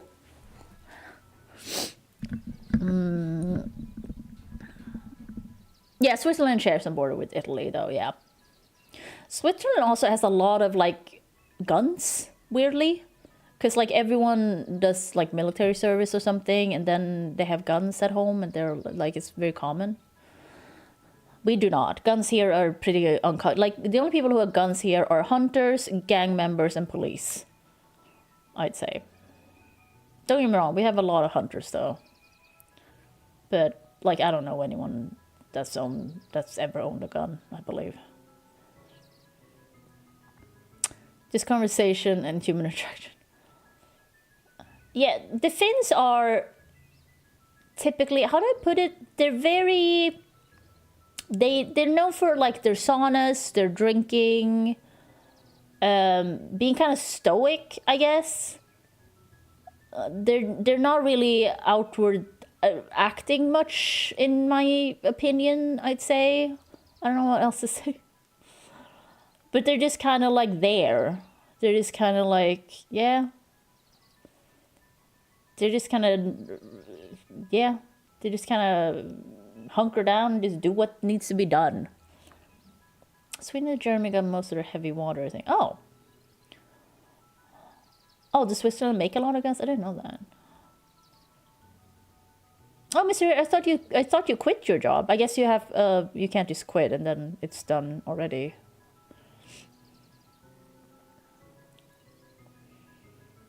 Also, nice you have the day off, though. I have genetics from Bavaria, so may have answered from Switzerland. Oh, okay, cool, yeah. No, baby. Oh. Yeah, Nokia. I'll fix up this bike. Nice. Yeah, like, the Finns are stoic, I would say. I do agree with that. They're stoic. They also drink a lot, and they sauna and stuff like that. But yeah, they're kind of, they just do the things that needs to get done, but they're not really like an emotional people, I'd say. They just kind of are. They're very neurodivergent code as society. Oh, you know what? Yeah, kinda. I've never been to Finland though, but like it's since we're like in proximity, like we know, like we all have like how we feel about the other countries around us, kind of thing. So, yeah, like the Finns have always, you know, the Russia thing, because like even here we're afraid of being invaded by the Russians. Like if we were to enter a war in some way, it would be with Russia. Russia likes to do the thing of breaching like our country's borders and spaces to test things. So like they've had like U-boats and shit over here, and clearly also in Finland. You know, they do that to all the countries around them, to be honest, to just kind of check what the like reaction is. So they do that from time to time. So being afraid of the Russians has been a thing for forever. Like even when I was a kid, it's like something you kind of just knew. So wait. The road leading to Beacon Pines was long and uninspiring. Oh. A sort of natural barrier for the impatient. That's one way to put it. You know the drill. Don't let anyone discover a secret path. The path is very clearly marked. Chapter 2. Welcome to Beacon Pines. For many years, this valley had been a small mining outpost. Say it now, it's dirt. It wasn't until Sharper Valentine built his fertilizer company Sharper that Beacon Pines was Valentine. established. It's almost a drag name. Over the next 30 years, the town had grown and prospered. But like, but yeah, like say the Norwegians are very happy, hurdy-gurdy people. Someone once described Norway as Sweden in the 90s, which is not incorrect, I'd say. They also, Norwegian is one of those languages that goes up at the end, so it sounds like they're always asking you a question, like Australian. But like, they're also more Christian than we are. Like Sweden is like, we're a reserved people, and we're not really super religious or anything. We're very progressive and libertarian, I'd say. But then we got like all these secret racists going on, sadly. But like if a Swede feels something, you're not gonna just go out and talk about it. Like you will only do that with friends you feel close to for sure, but you're not gonna like share that unless you know you're like anonymous or something. Like you keep that shit to yourself. And we're like a passive aggressive people because we're kind of conflict averse a lot, which I hate. I talked about this before. The education system, I actually don't know, but I believe so, yeah. Like, we privatized mostly. Like, Sweden is not a socialist country. I know that's the thing all Americans get told. We haven't been a socialist country. I don't know if we've ever been, like, fully socialist.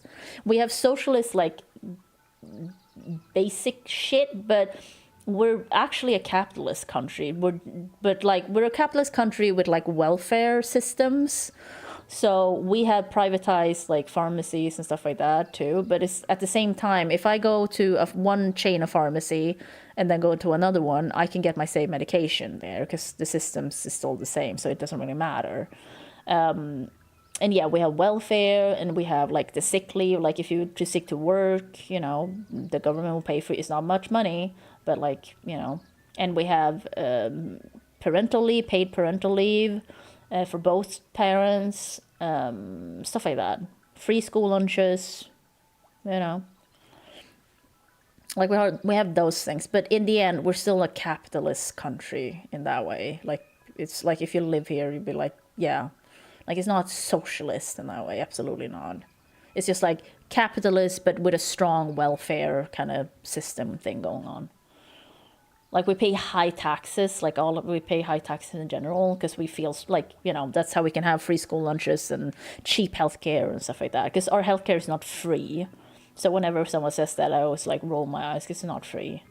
But it's definitely affordable. Like going to my general practitioner is $20 for a visit. It used to be 10, but they raised it to 20 just like a few years ago, like 2 years ago, maybe 3 years ago.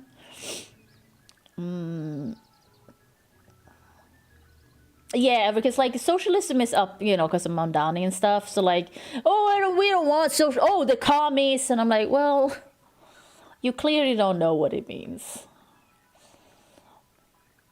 Being fairly insolent, being passive aggressive. Yeah, like that's just kind of because like a Swede, like before you get to know a Swede, like we will talk shit about you behind your back, but like if we don't like you, but we won't ever like give a hint of that to your face. Typically, we'll be very polite and nice, but it's always like a distance because like, well, I don't like this person, but I won't bring it up or like act in a way that they know.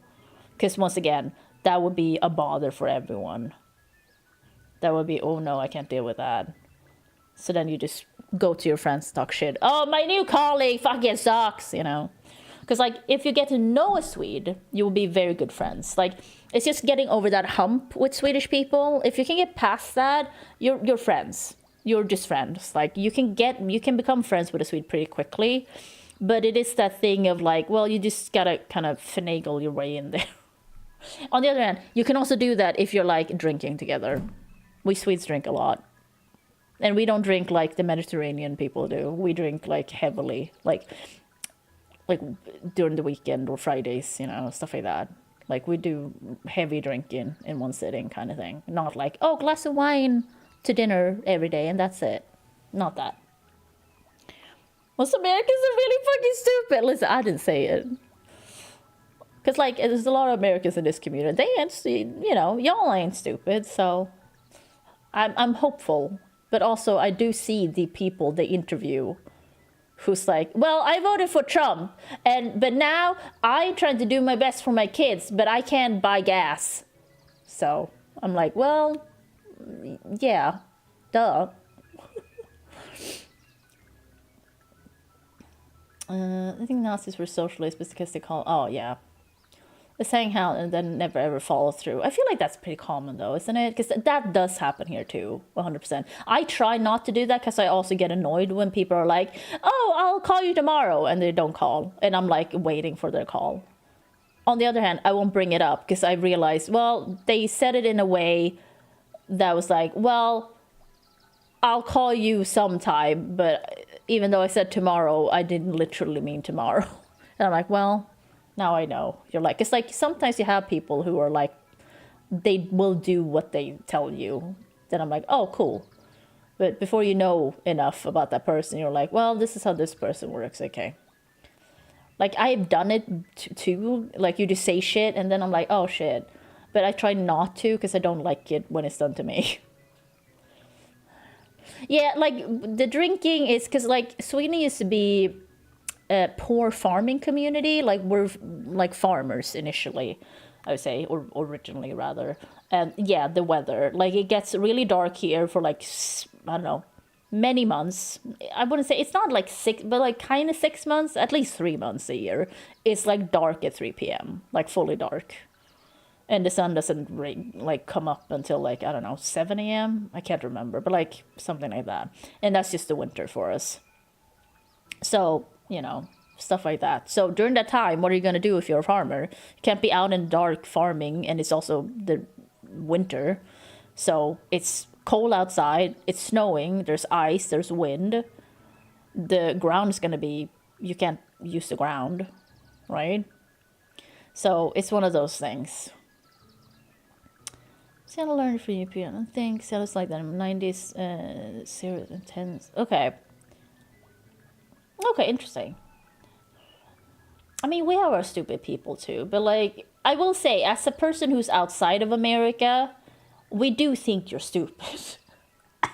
I'm sorry, but like, that is the view of Europe has of America. Like, the view of America is typically, they're stupid, fat, and like so worried about money at all times, like greedy, or like, you know, capitalists, like in a extreme way. I feel like that's usually how Europeans view America.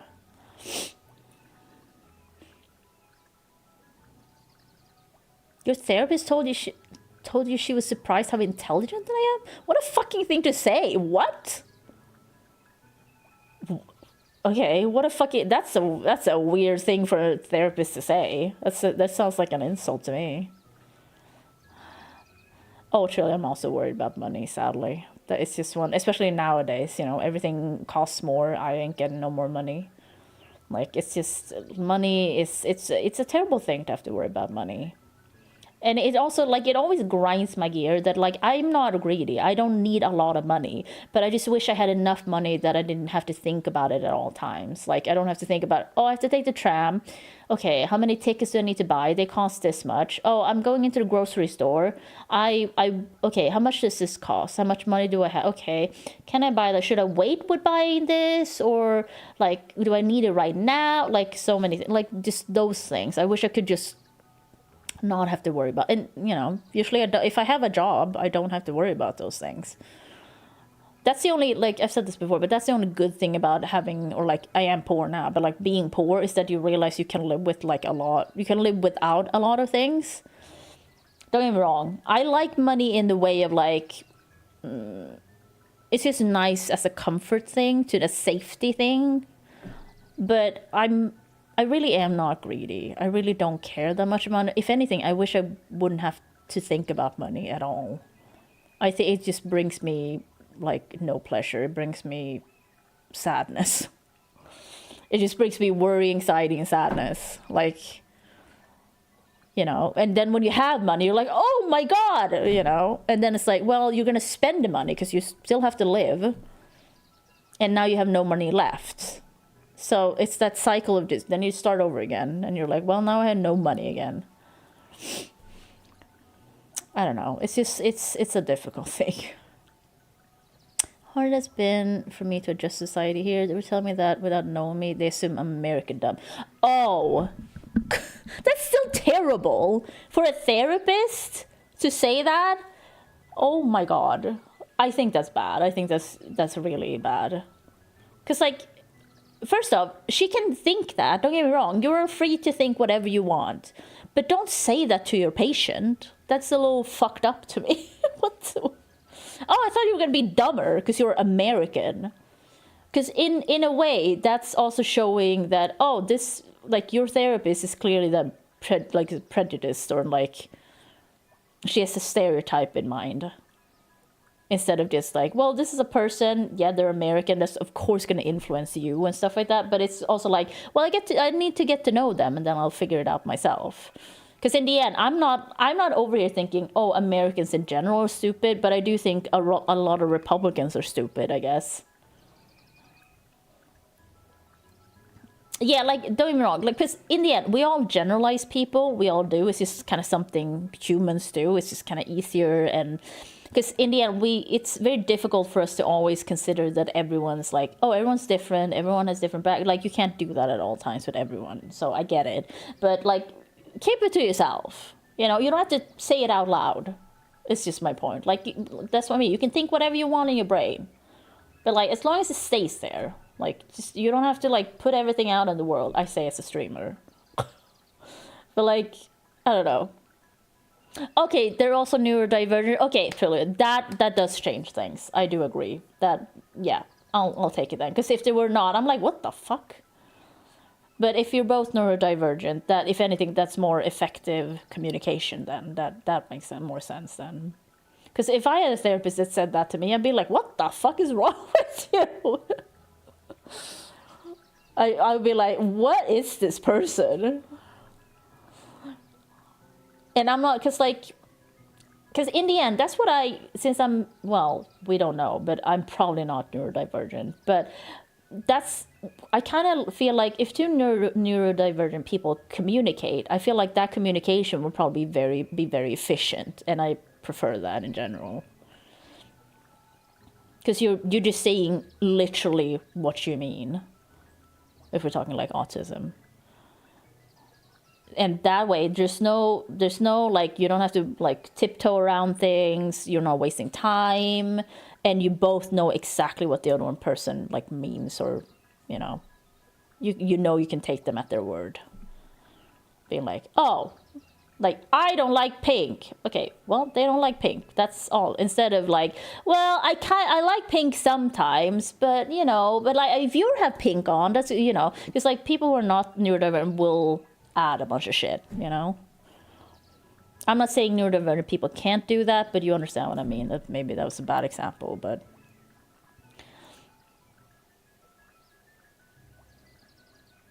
Yeah, true, but that's because it's the thing is people say, oh, everyone's a little gay. So we're like, we're all a little neurodivergent. So I don't know. But like because I do prefer efficient communication. I hate misunderstandings. It's one of the like things I like whenever, because it has definitely happened to me, which is also a very common thing for neurodivergent people to be misunderstood. I know that. So. And I just hate it because it has happened to me where I'm like, well, that's not what I meant. Because I do hear myself. I'm like, well, I sound harsh sometimes and I sound very intense. And I don't really mean it in that intensity level. But this is just what I sound like. But then I'm also trying not to be too like flowery with my like some, what do you call it? Oh, I spoke Swedish there. I'm just trying to be like get my point across as efficiently as possible without being too blunt or too harsh, because I understand what I sound like, but I'm also like, but this is also just what I sound like. So it's sometimes it's difficult to balance the two things. Yeah, truly, I don't know, because that's what people say. Because I'm like, I don't know, is that true? It's the same like we're all a little gay. I also don't know if that's true. But like, for me, sure, the gay part, the neurodivergent, no idea. But yes, it is definitely a little dismissive to be like, well, we're all a little, but that's what people say. People, I've heard it several times at least. Well, we're all on a spectrum. It's usually, it's like, I'm like, sure, but like I don't know what to do with that. Because like I understand what you mean, but like in the end, autism is a very specific thing.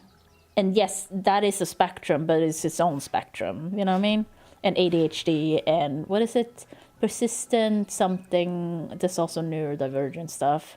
Like it's all their own thing though. Yeah, it's a PDA, I always forget. It's like something persistent something. I always forget what it stands for. Truly, well, yeah. But hey, they tested me. They're like, no, you're not neurospicy. And I'm like, okay. I don't know. Because sometimes I do feel like I am. And sometimes I'm like, no, I'm definitely not. So I do go in and out of that. Oh, no, it's not persistent demand. What is it? What is P? I gotta look it up then. Oh, that's not what it is. No.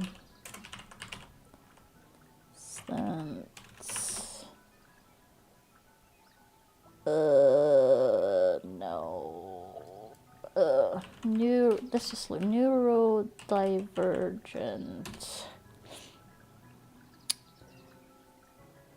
Oh, a Steam game came up. Neurodiver.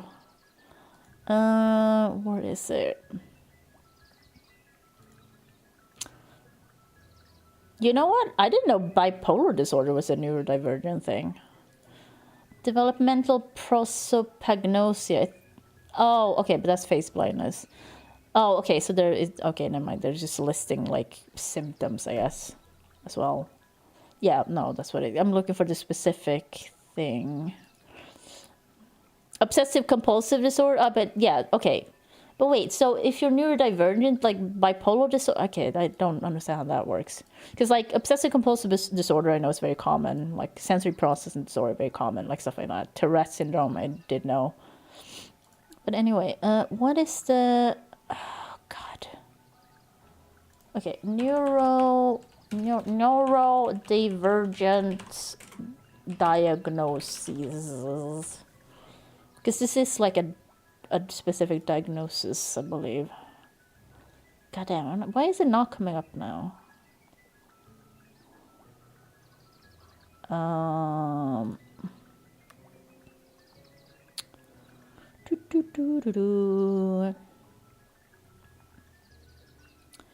Seven types.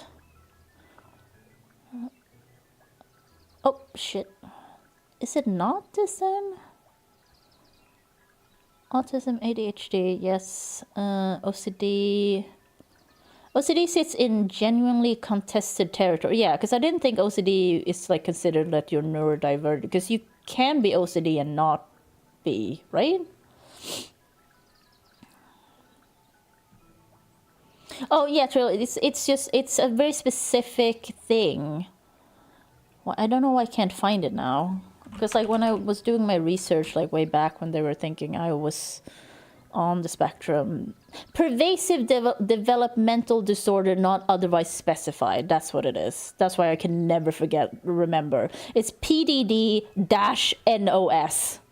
That's why it's so difficult to remember.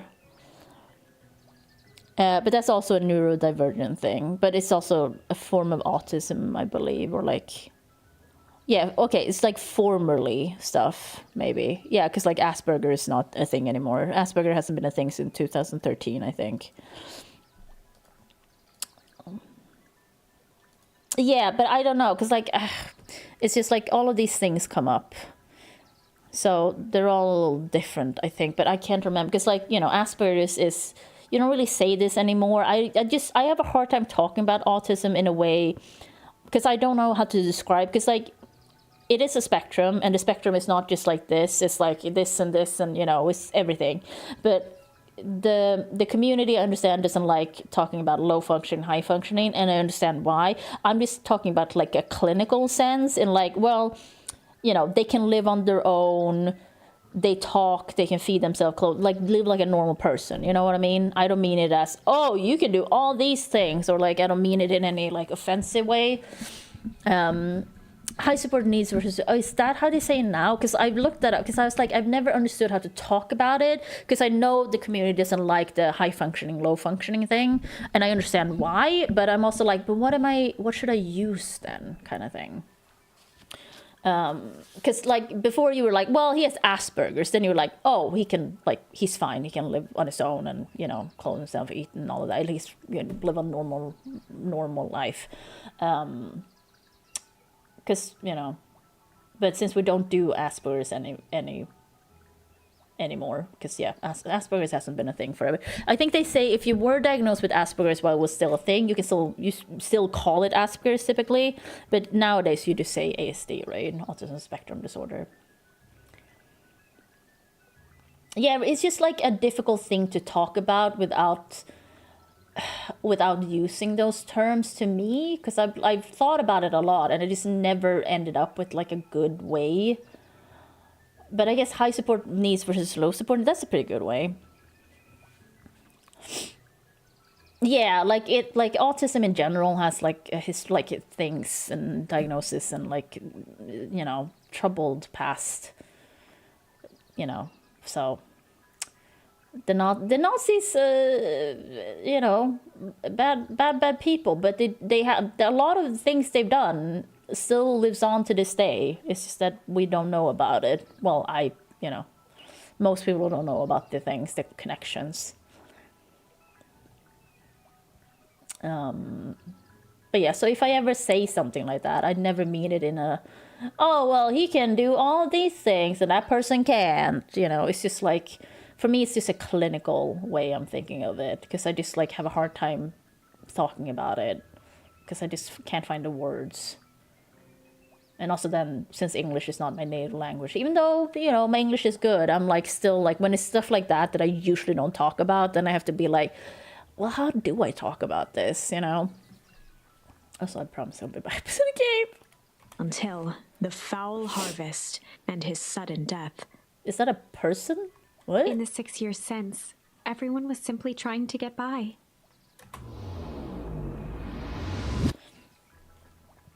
Oh, look at all these animals. Hey, Mr. Kerr.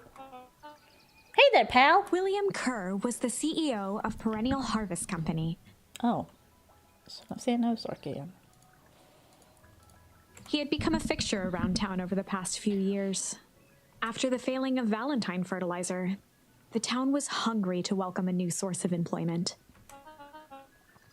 Excited for the big festival? Oh, sure. Come on now, when I was your age, There was nothing more exciting than a town festival. The food, the music, the dancing. Sounds pretty alright. You're gosh dang right it is. I'm looking forward to letting off some steam myself. Make sure to invite all of your little friends. Are you a bat? What are you? I couldn't keep Rolo away if I tried. Excellent. Sorry, Luca, I've got to get back to the proverbial grindstone. Our harvest awaits and all that. Ho, now, what? The left side's a little low. What did you call me? I didn't even see this person. Oh, I can't talk to him. Never mind. Hello? You're a dog. Sorry, young Mr. Van Horn. Can't talk now.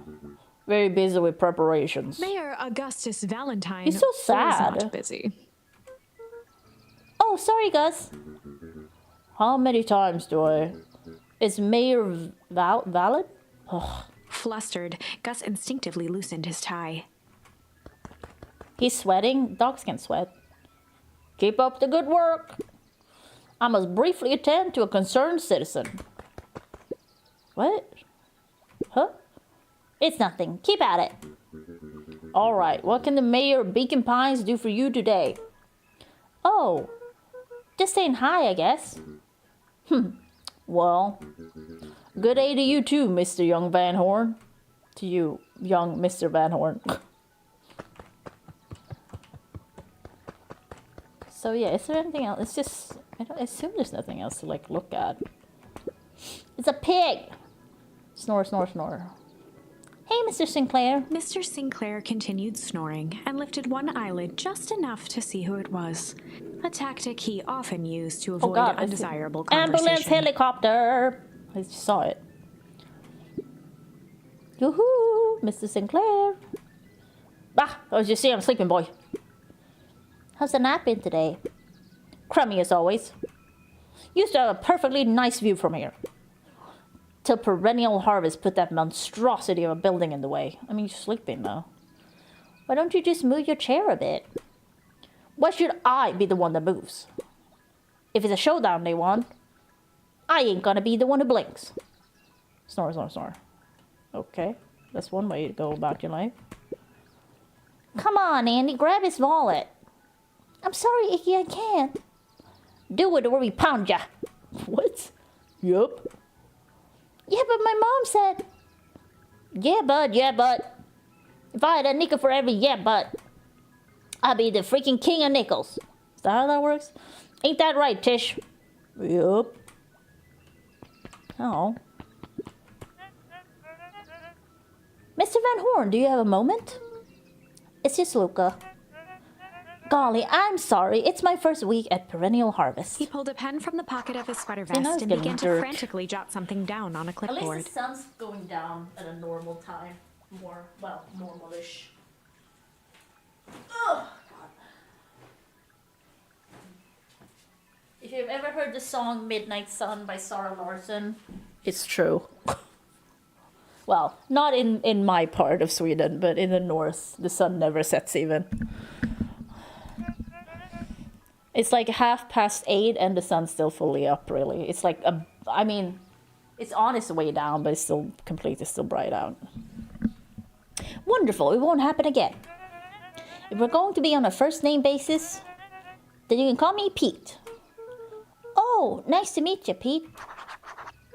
Oh. Are parts of Sweden the Arctic Circle? I don't think so. Let's look it up. Wait, because like Sweden is kind of Sweden are actually maybe Arctic Circle, because we have a lot of land up top where like I don't think that many people live.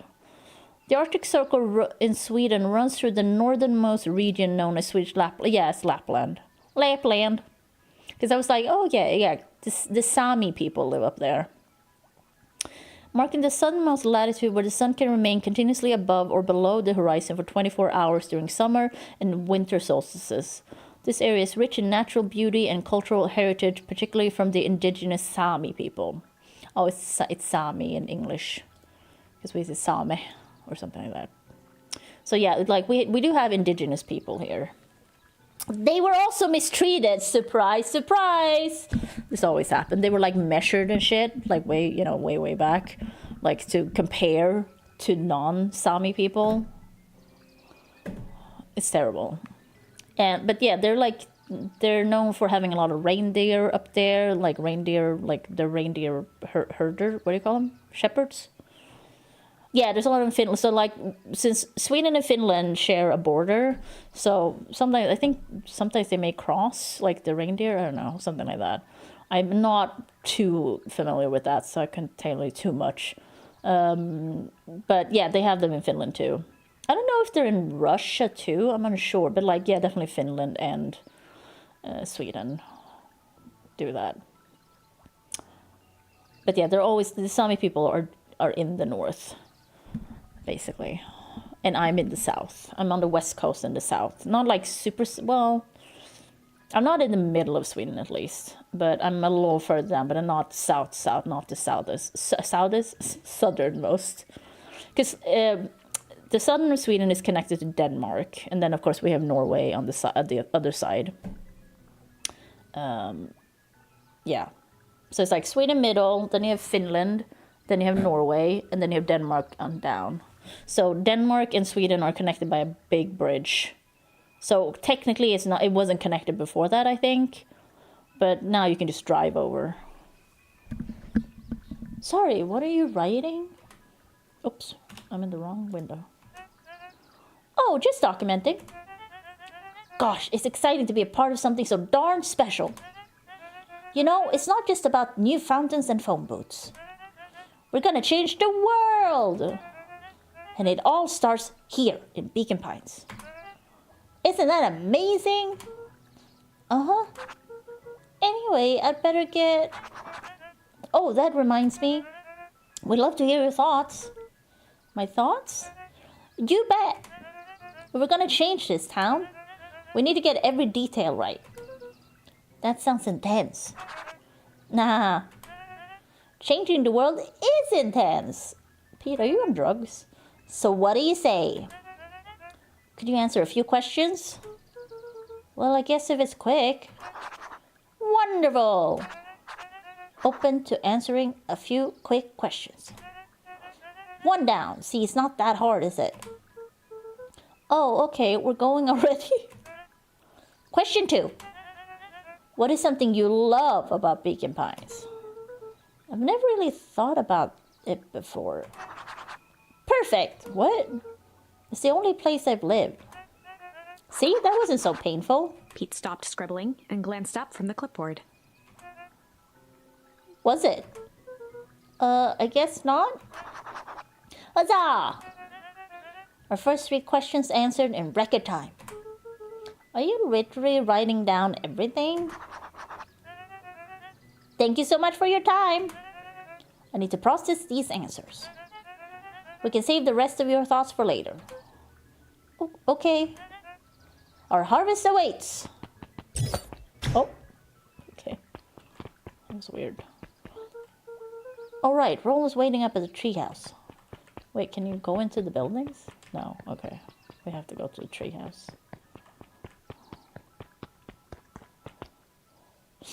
Who's that? Hello? Hey, Edson. Is the lion playing any tunes today? No bass this morning, I'm afraid. Come to think of it, I can't remember the last time a real one hit. But hey, it was never about the catch. This is where I come to think. Yeah, that's what my dad used to do here. That reminds me, if you ever want his chair back, I've taken to standing recently. Good for you. Keeps me from falling asleep at the reel. If you don't mind, I think it should say. Not at all. An empty chair makes for a great listener. I like this man. Or person, I don't know. Whenever Luca saw his dad's chair by the pond, it reminded him of the days they'd pack up a couple of sandwiches and fish until sundown. Oh, wow. Oh, fun. Cute. Luca opened the tackle box and picked the perfect bait. Which is... What? Junk? Luca tied a shoestring to the hook. Okay. What fish could resist a nice shoestring? What would have happened if I picked tickle? Give it a good cast now. Oh. Oh, we fishing. Oh. Oh, okay. There is ash. Easy there, buckaroo. You don't know your own strength. So, okay, there's actually... Go pick out your bait from the tackle box, buckaroo. What's Luca tickle, gently then? baited a feather onto the hook. Oh. Good for skimming the surface. Okay. So there's actually a mechanic here.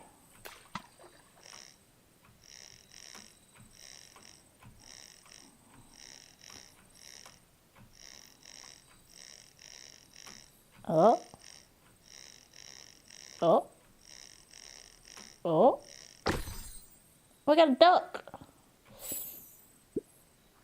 Well, I'll be switched. It's your old rubber ducky. You were just a little drooling ball of fur when you lost that. I don't know why everyone gets this accent, but it is what it is. Cried for days. I told you it'd turn up. Heh. Luca tied a shoestring to what fish could resist an... Yeah.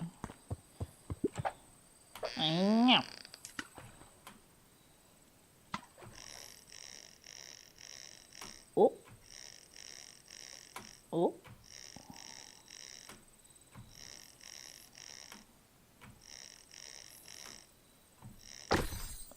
Oh, God. What do you think the other one is? Hard to say. Sometimes things drift away. That's not fair. No, it's not. Well, wherever it is, I hope that other boot at least has a sock to keep it company. How much are we gonna... Luca gently baited a feather first. Yeah. Blank.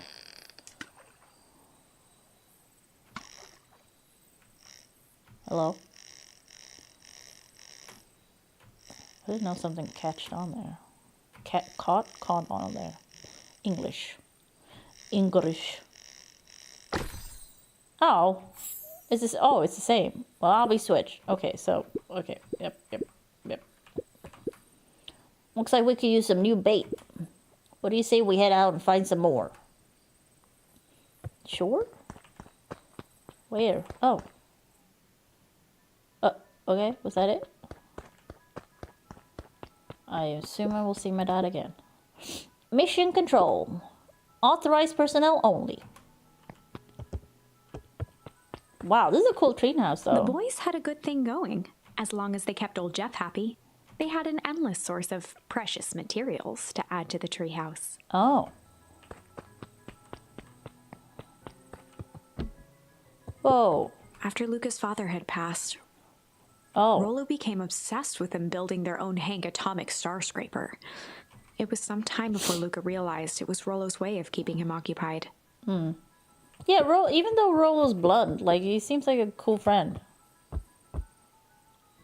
Having a blunt friend can be very good for you sometimes.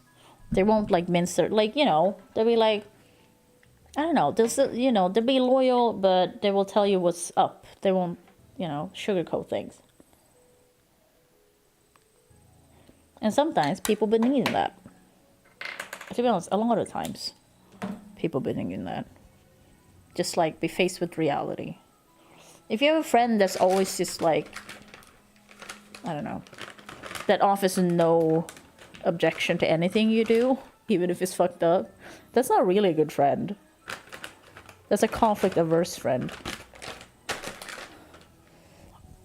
I don't know if that's a hot take, but like, if you're friends, you'll be fine either way, you know? On certain nights, when the clouds were just right, the boys could tune into strange patterns of static. Rollo thinks it's aliens. Oh. He always thinks it's aliens. I mean, why not? Could be aliens. You don't know. Wait, this way. Luca's winter coat decommissioned for the summer. With the cold holding out longer than usual, he reconsidered its usefulness. Okay. Okay, what's this top secret plan to start our summer? So you know the abandoned warehouse by my place? The old Valentine building? Yeah, well, it isn't abandoned. What makes you think that? Get this. Last night, it was glowing. Glowing? Are you sure? Kinda. That place has been empty since the foul harvest. Yeah. Who would even want to poke around that place? We would, Rolo. We would. Wait. It's just a busted old warehouse. I just meant we could do some research at the library. You want to actually go to the warehouse? The warehouse? What do you expect to find? Answers? My mom's out there somewhere. And it seems like everyone wants to pretend that she's gone for good. What happened to your mom? You don't have to come, Rolo, if you don't want to. Luca, remember that time I sort of accidentally burned down the chicken coop? And you jumped in and said it was your fault before my pa throttled me? Jesus. This is a flaming chicken coop sort of deal. I got your back. Thanks, Rolo. Now that I think about it, poking around the decrepit fertilizer warehouse is exactly how I want to spend the first day of summer. Let's go! Let's fucking go! Okay, where is it? Is it this? Oh, well this... Oh, did you run over here? I'm just catching my breath a bit. Go on, I'll catch up. This is very cute. Hey, Mrs. Nelson. Morning, Luca. Any big plans for the summer? Not really. Heard anything about the old fertilizer warehouse? Any strange happenings? Can't say I have. Either way, a dusty old warehouse is no place for a young boy. You'll be safe now. Okay. Holden Wilder ran the local paper of record. Holden? The Beacon. I know a Holden. Hey, Mr. Wilder. Morning, Luca. What's the day have in store for you? I was wondering if you heard any news about... News? The Beacon knows the news that needs knowing. Any news about the old fertilizer warehouse? Nope. Oh. Rolo thought he saw some lights there last night. Rolo ought to be careful poking around that part of town. The winds of change are blowing. And change is a dangerous animal. Oh, okay. Is that it? Oh. Hi, girls. Luca, just the fella I was looking for. Hey, Roxy, what's up? Oh, right. Rendezvous with Roxy. Is she like Luca's sister or something? This is an important turning point. Oh. The first time where your charms will change the course of fate. Oh. And currently, we only have one suitable charm at our disposal. Uh-huh. Have no fear. We can always return later using the Chronicle once we find more charms. Oh, right. Well, now I'm just rambling. Where were we? Have you seen my blockhead brother today? He skipped out before breakfast. Well, not really, no. Can't say I have. Can't say or won't say. Roxy, would I lie to you? Oh, shit. Luca, wait up. I almost forgot to tell you. Roxy might be lurking around here. This is one of her favorite places to stand around and be useless. Rolo. So we need to make sure she doesn't spot us. Rolo.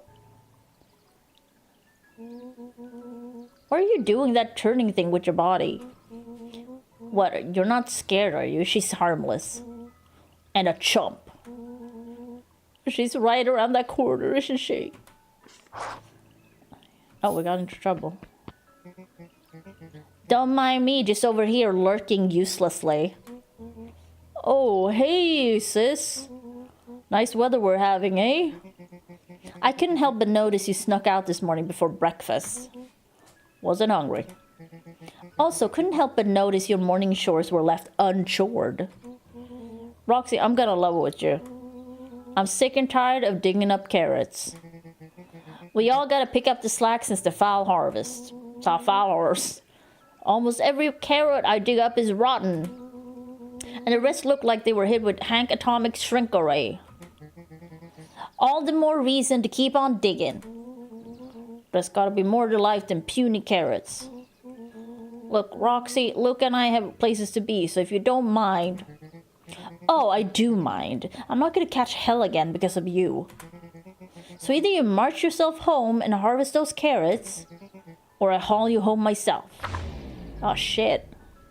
Roller froze as Roxy took a step toward him, cracking her knuckles. Luca knew he had one chance to save his friend from being dragged home. Oh, in the past he found the best way to deal with an enraged Roxy was to be a little... Oh, I mean, yeah, we want to chill. In the past, he found the best way to deal with an enraged Roxy was to be a little chill. Did I say Rocky? A mace, a mace, a mace. Come on, Roxy. It's the first day of summer. The sun's shining and we just want to take it easy. Let's leave tomorrow's problems for tomorrow. That's great and all, but Roland's problems have a way of becoming my problems. And Pa always says tomorrow's work is best left for yesterday. Oh my god. March, you big oaf. Oh, rats. I expect a full report about the Valentine place. A full report! Shit, we're doing this alone? So, Fitz. What are you up to this lovely... Why does it look like he's like flirting? So, Fitz. What are you up to this lovely day? Nope. Cool, cool, cool. Oh, so he did try. I was like, because he did that before too. I was like, oh, is he flirting? Is he flirting? Hello? Miss Hatch could often be found near the fountain, too absorbed in a book to be distracted. The two wandered down the wooded path, unaware of the danger ahead. Oh! Oh, this is getting good. Is it romance? You're in romance? Is it over here? Oh. Hey, Solomon. Apologies, no time for chit-chat. Okay. Nuncreed's drugstore. Look at my boy, hold up a tick. Oh, hey, Mr. Nuncreed. I was just on my way to... I just sold the last jar of your grandmother's preserves. Why did you have them? Can't stock the shelves fast enough, turns out. Hey, that's great, but I'm actually... I guess Juniper will just have to swing by with more of her lovely jam. That sounds like a euphemism. Uh-huh. Well, don't let this old man slow you down. You just remind her that she still owes me that dance. A promise Gran regretted the second it was God. made. Will do. She's a fine woman, that Juniper. Stop it! Yeah, she's pretty cool, I guess. A real fine woman. Dude, keep in your pants. Gotta go. Sweeter than any jam on earth. Ew. Gross. Oh. Wait, what? So I The can't phone look at booth things. was brand new, part of Perennial Harvest's Beacon Pines Reborn initiative. Oh, I remember phone booths. It didn't see much use. People be peeing in there. Oh, hey, Luca. Hey, Joey. How's the bug hunt going? Not great. Bugs have been shy this week. Bugs get shy? Oh, sure. Bugs aren't that different from people. Sometimes they just want to be left alone. If you're going into Weepwood, just be careful where you step. Bud hunting? Hey, Jojo, how's it going? Wait, bud hunting? Who's bud hunting? Oh, did I say? I said bug hunting, but maybe it sounds like bud with my accent. No bug crunching. Got it. Wait, which way is it? I mean, I don't know. I was about to say it would be up to me to do some bud hunting. And then I was like, I'm not really a bud person, though. So it's like, that doesn't make sense. After the foul harvest destroyed their wealth and reputation, I think I'm more of a bicep person, if it has to be like a body part in that sense. The Valentines shuttered off their estate from the rest of town. But not too big of a bicep, because then it's scary.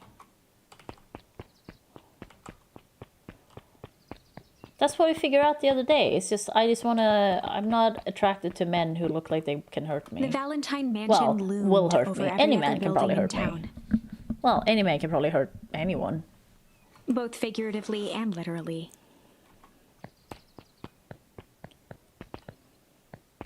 This is very pretty. Who lives here? Hello? Okay.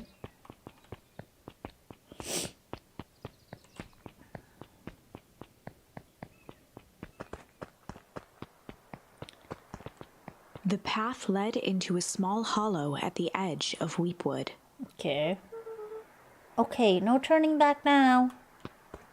Let's go. Caution, electrified fence. Is that sign new? The fence thrummed with a gentle electric buzz. Okay, so what would Rolo do if he was here? Just don't Luca touch his often eyes. asked himself what Rolo would do, Why? so that he could rule out that option. Okay, fair. I'm definitely not touching that thing. Wait, what? Oh. As sparks flew from the fence, the light atop that section shut off. 2 bulbs remained. Oh. So we're committing... Okay, we're destroying things. I see. That's 2. 1 more to go. What? Oh. The fence's Wait. buzzing gave way to silence. Is that how electric fences work? Okay, moment of truth. Also, are they that strong? Every like, kid in town no, knew no, the it will old hurt, Valentine but it won't like fertilizer kill building. you. Unless you have a pacemaker or something. Long abandoned, the warehouse once served as the industrial heart of Beacon Pines. Now, it stood only as a reminder of things left behind. The dormant building showed strange signs of life. Okay, so Rolo wasn't exaggerating for once. What's going on here? There was only one way to find out. Hey, what's the green? Wow, that smells awful. Too bad Rolo's not here. He'd have no problem poking around in there. Really? He grows? The water looked almost diseased. Oh. It flowed slowly into the woods. The hose emitted a subtle sound. It was actively draining some kind of liquid.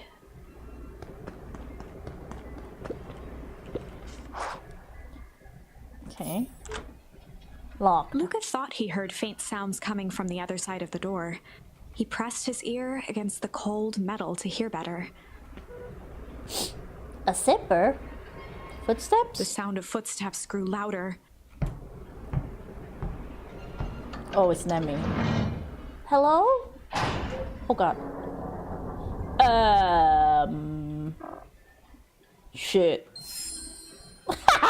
Okay. Shit. We got a shit The charm. heavy steel door knocked Luca to the ground. Disoriented, he looked up to see an imposing figure silhouetted in a green glow. It lunged toward him. He tried to scramble away, but felt a gloved hand latch onto his ankle. Throw shit at him. Luca watched his fingernails leave trails in the dirt as the hand slowly dragged him back through the door, into the lab, into the green light. Jesus.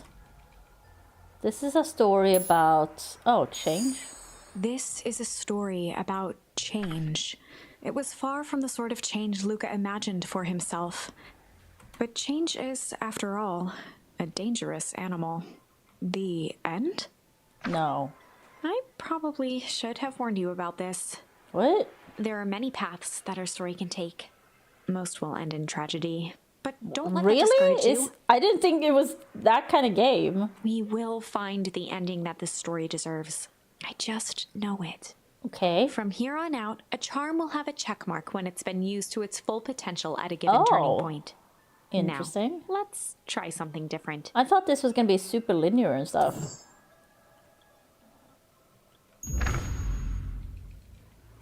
Oh, I only have change though. This is a story Yeah. Can I about skip? change. Oh my god, I It can't was skip but this? change- Okay. There are many paths. Most will Okay. end in. We will, from here on out, now. Let's. Are we gonna tell... Wait. Was to be a little shit? In the past, Okay. he found the best way to deal with an enraged Roxy was to be a little shit. How is he gonna do that? What did you do? Did you hit her? What happened? Make a break for it! What have you done? Oh! Did that little shit just kick me? Oh. Jesus. Run all you want, you little twerps. You gotta come home eventually. Oh, sorry, Solomon. Sorry! Okay, great. Can I talk to Solomon now? Hello? Wait. There we go. Sorry about that. Roland can get overexcited sometimes. Solomon Valentine, current ward of and future successor to the Valentine fortune, huffed as he brushed off his pants. Is he a child? A town of complete and utter fools. One wonders if it's worth taking anything here seriously. In a way, I'm really sorry. No matter, how are you doing? Me? Yes, with all that business about your mother and whatnot. Oh, I'm getting by. Still no word from her at all? No. That is truly a shame. Oh. Your grandmother has taken residence to keep house? Yeah. And how is that going? We mostly stay out of each other's way. You make it sound like she's rarely at home. It's not like that. She just has a lot to do. Mm-hmm. She's still settling in and trying to figure out how to make ends meet. Indeed. Well, count your blessings. It's better to have a caretaker who is rarely around in lieu of one who tries to compensate by smothering you with attention. I don't know. That doesn't sound so bad. Trust me when I say it's best to rely on yourself. Oh God. Family has a way of creating more problems than they solve. Jesus.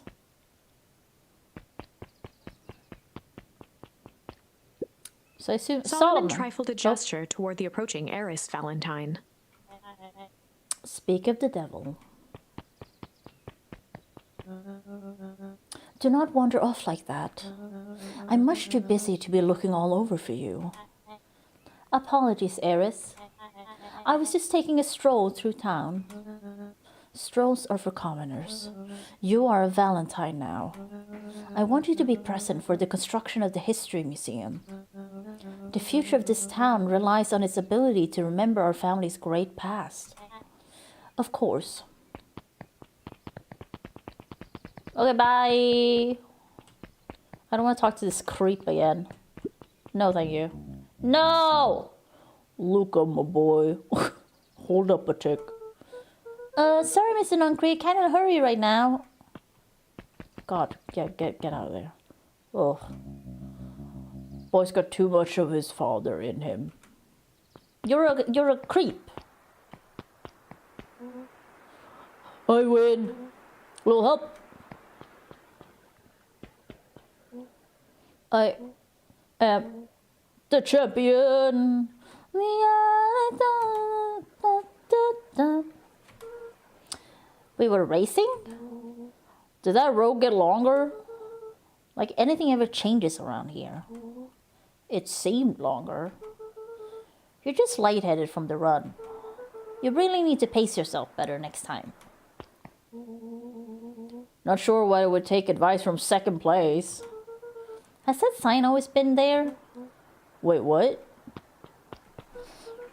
Caution, electrified fence. No, that's definitely new. Creepy. How are we gonna get around an electric fence? Don't worry, I've got this. Oh my god. Why did you do that? Pa always says you can figure out what the plan was when you're done. Okay. Great, what now? Well, I did my part and established that touching the fence is bad. I'm sure we can handle it from here. I'll supervise. Well, I guess we'll... From a safe distance. I guess we'll just do the same thing again. Oh, well, okay. Wait. Okay. Whoa, you're a genius. I know, I'm so smart. I think that did it. Luca, you never failed to impress. I wish I had suspenders, I could do that. As the glowing windows of the old warehouse came into view, I might do. Rollo began to bounce excitedly. Check it out! Dang, Rollo, you weren't exaggerating for once. Was there ever any doubt? This definitely needs investigating. Good thing 2 ace detectives are on the case. This is bizarre. This is awesome. Oh, rumble. Did you feel that? What, the excitement in the air? You bet your butt I did. Check out this puddle. Let's fucking go. That's not normal. And this hose.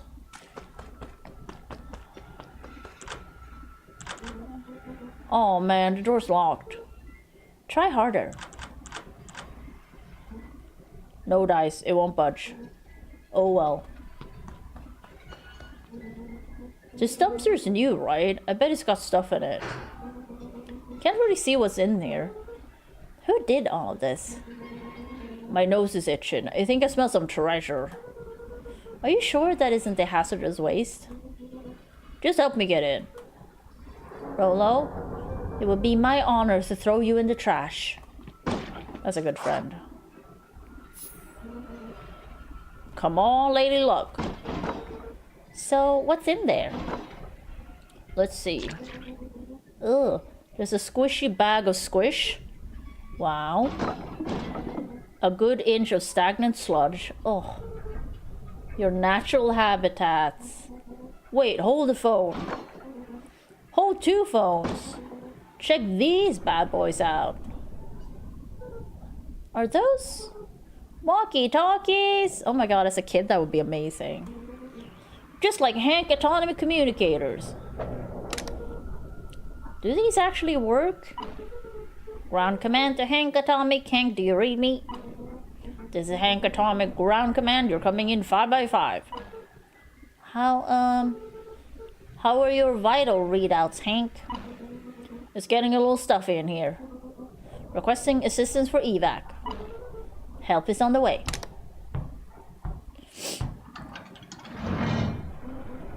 What was that? Someone's coming. Give me your hand. I'm trying. My hands are covered in squish. Ew. And you have fur. Scoot over. I'm coming in. Oh. Oh, big boy.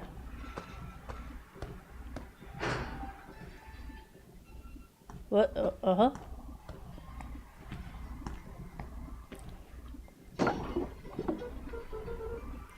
Tell me you saw that. Dude, I don't know what I saw. He's coming back. Get down. Uh-oh. Is that a body? Close the lid. The boy sat petrified under the weight of the bag. Oh god, tell me that's not what I think it is. Luca, do you know what separates run-of-the-mill detectives from ace detectives? A ridiculous hat? When the chips are down, ace detectives dig deeper for clues. Rollo felt around at the large sack which burdened them.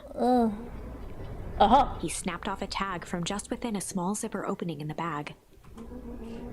It's some sort of badge or something. What's it say? Rollo held the badge up to a faint shaft of light within the dumpster. Dr. Prescott, Deep Engineering. It's a name tag. It is a body. Who would throw away a bag full of slimy old name tags? I think it's just one name tag in a bag full of something else. Okay, okay, okay. I think we should make a break for it. Stay calm. This is no time to panic. I'm not panicking. You're panicking. Rolo, calm down. You don't have to squeeze my hand so hard. Oh, cute. Dude, I am not holding your hand. Quit messing around. What other slime covered hand would be in here? Your mama panicking. Ew, what? What is this game? I thought it was just gonna be like a cute little romp. You know, like a little fun kids adventure. Now we got body parts? Ah! I mean, it's more interesting now. Don't get me wrong. Oh! Ew. I'm beginning to see the benefits of your run for our lives plan. Right, we've clearly established that I'm faster than you, so I'll go first. Why not go together? Flaming chicken coop, Luca. I'll make sure the coast is cleared. After I go, count to 100. What? If you hear me yell, run. If you don't hear me yell, run. Actually, either way, haul ass. This is the thing of what they say about bears, or what it is. You just have to run faster than your friend, and you're fine. Rolo, I'll give you credit. You sure found an eventful way to start our summer. It's what I do. Well, here goes nothing. Lucas sat in the dark, tracking the sound of Rolo's footsteps as he They're weirdly ran. calm now. 1, 2, 3. He pressed his ear to the dumpster wall, straining to hear Rolo's footsteps as they faded away. 15, 16, 17. He tried not to think about the contents of the dumpster as he counted. What? 35, You don't 36, have to count 37. 100. The thick stench made it hard to breathe. Yeah. Screw it, that's long enough. Yeah. Luca carefully lifted the lid and peered out. Nothing. No sign of Rolo. No sign of the man in the yellow suit. Time to haul ass. Luca clambered from the dumpster, stumbling to his knees. He was up like a shot and running, sprinting toward home as fast as he could. Beacon Pines flew by, blurred by the tears that welled up in his eyes. He wouldn't remember getting home at all that night. Throwing his front door open, storming up the stairs to his room and surrendering to sleep almost as abruptly as he hit his pillow. Chapter 3. Oh, okay. Finding a friend. What is it, the body? The Okay. next morning, it was quieter than usual at the breakfast table. Only the sound of silverware and chewing interrupted the awkward silence. I finished jarring a mess of jam last night. Uh-huh. So that'll need to get delivered into town today. Okay. So what did you and Rolo get up to yesterday? Oh, nothing interesting. That's loud. His gran has amazing hair. Hello? Okay. Calm down. No, of course it was the right thing to do. Start gathering, folks. I'll be right there. Are you sure there isn't anything you want to tell me about yesterday? Anything I want to tell you? Not really. We just sort of ran around a bit. Gran's brow furrowed. She let out a long sigh. Her voice was quiet and even. I have to go take care of something. You are to stay in this house for the day. Under no circumstance are you to leave. What? If I am not back by dinner, just stew in the icebox. But nothing. You are to stay here, understand? Gran sucks. Yeah. Say it. I'll stay here until you get back. Good.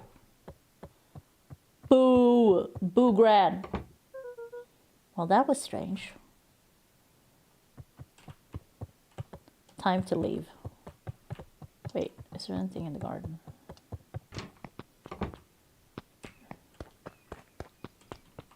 Nope.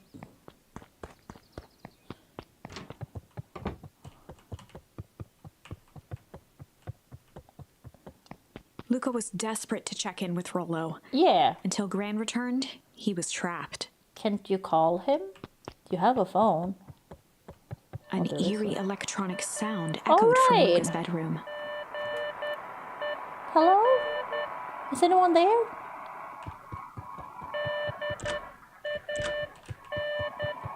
I forgot which one was his room. Oh, it's so loud. Hello? Rollo, is that you?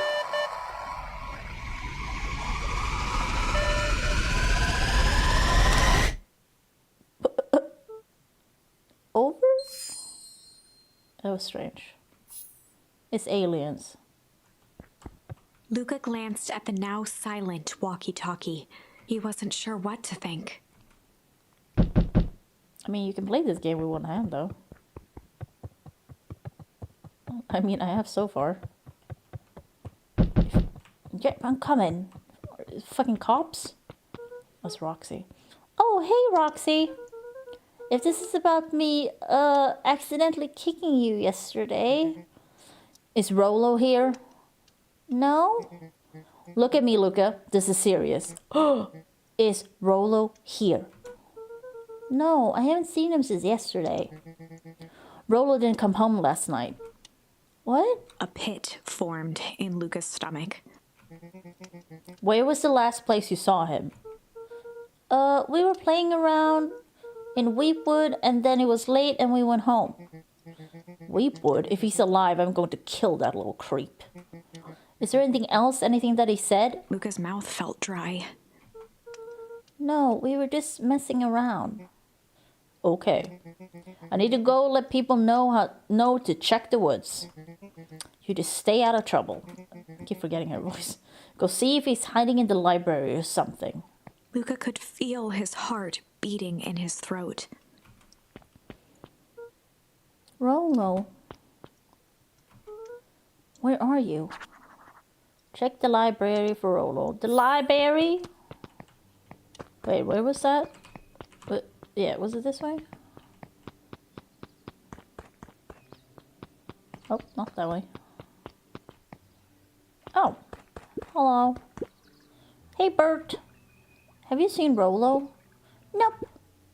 Though I must have been talking to clipboards. They're setting up lots of stuff for the festival. This one said he had to process some answers. I told him that was fine. I'll wait right here until he gets back. So you're talking to... What? Oh. What's that? Oh, what is... Somebody's just chilling? Snore, snore. Hi, Pete. Howdy, Luca. Hello again, Pete. I'm not Pete, you silly goose. It's Toby. Oh, God, okay. You could have fooled me. Well, hey, it's no problemo. The important thing is, we'd love to hear your thoughts. Not again. Yeah, I'm getting that impression. We're all part of something special, Luca. And it all starts right here in Beacon Pines. I got it. Toby looked up from the clipboard excitedly. That's right. So how about you start by telling me? Look, no offense, but I've got my own stuff to take care of. Aw, you joker. We're all part of this together. You'll let us know when you're free to answer a few questions. Sure. I gotta go to the library. Oh, we really need to get back to work. Just a couple more minutes. If Roxy said she'll be here, then she'll be here. I just don't see why I'm standing around doing nothing. This is the first furry RPG. It kind of is a furry RPG. And waiting for Roxy. When I could be standing around doing nothing and getting paid for it. You need to flip your bang as you say that. Come on, Lumi. Roxy needs our help. Yeah, well, good intentions don't qualify as legal tender. What? Ah, my parents wouldn't listen. No offense, but isn't Rollo always getting into trouble? Something feels different this time. What can we do to help? We need to check where the adults aren't. So I guess it's up to us to check Weepwood. Our shift doesn't end for another couple of hours. You're just standing around. We could spend the time making posters. That would be great. I guess. Right. Fitz and I will check Wheatwood. We'll be back later to pick up the posters. I think my dad has a map of Wheatwood. Let's swing by my house and grab it before we head out. Okay. This music is very pleasant.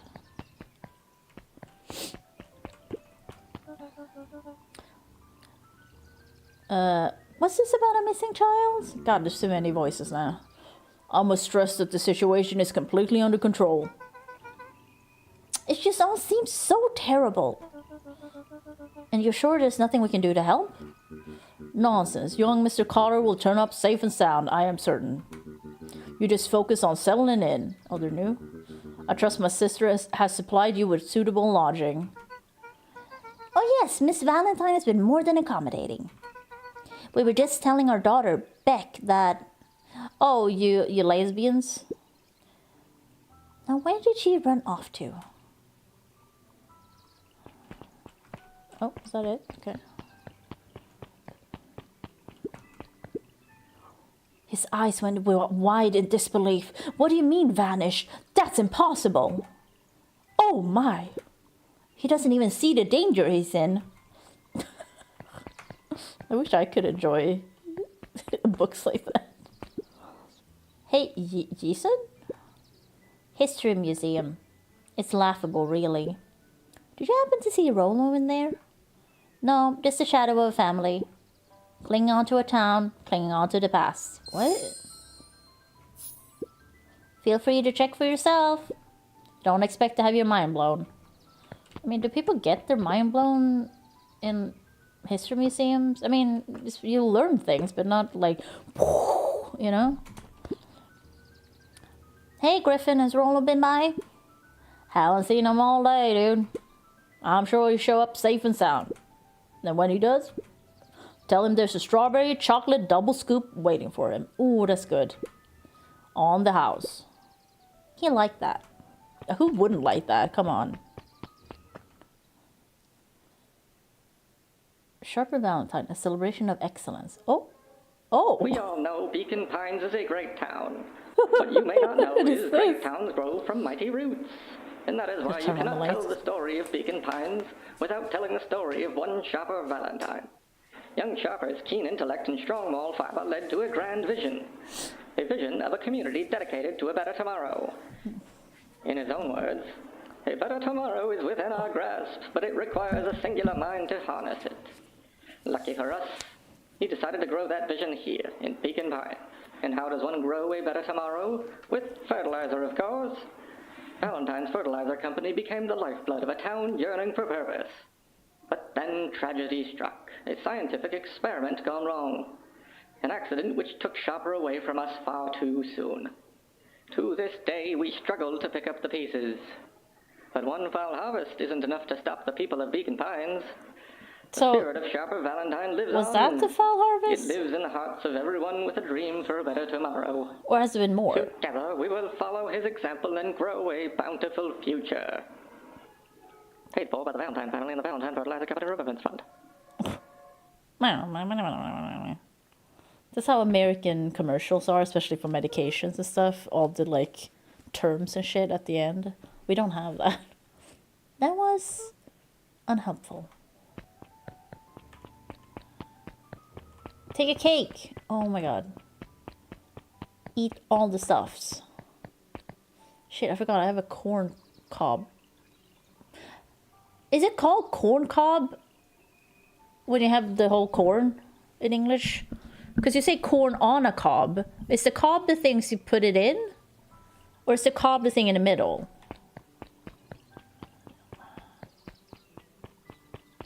An ear of corn. Don't you say that? Oh my god.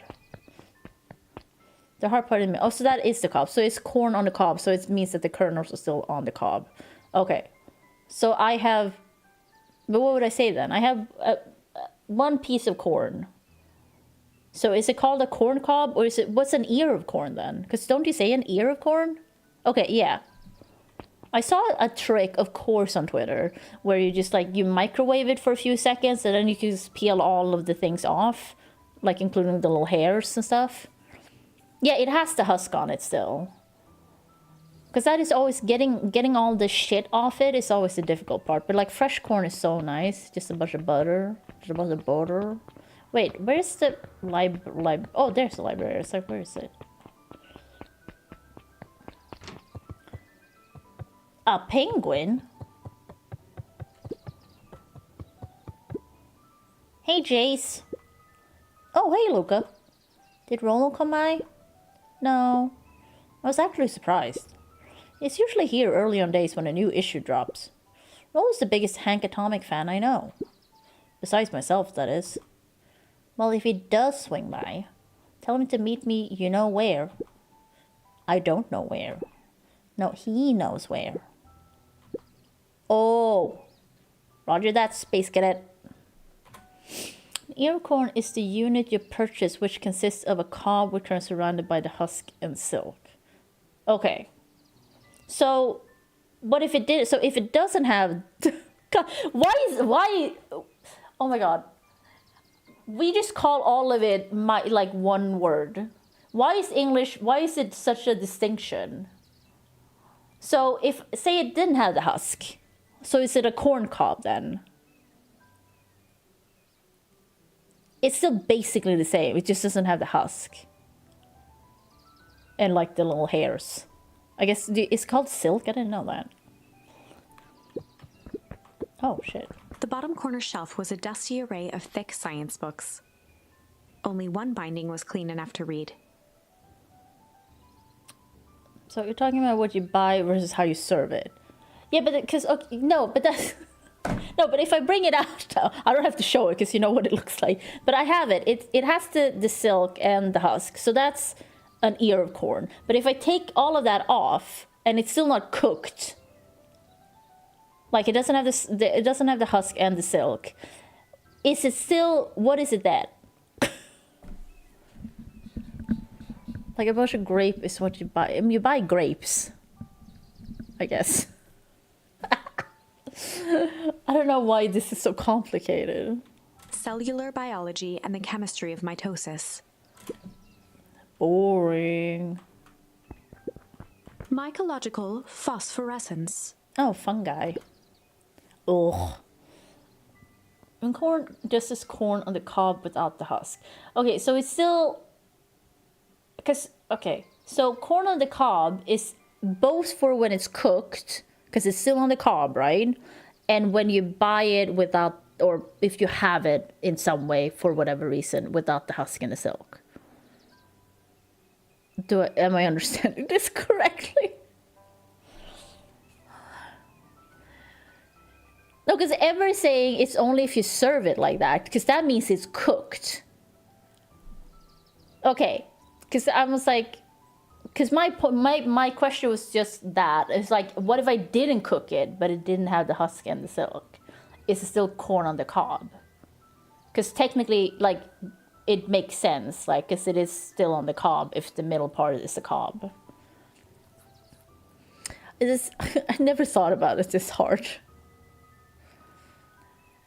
No, but the ear, okay, now I'm getting confused. Because wasn't the ear if it has the husk and the silk left? But say I took that off. Now I just have the corn and the cob.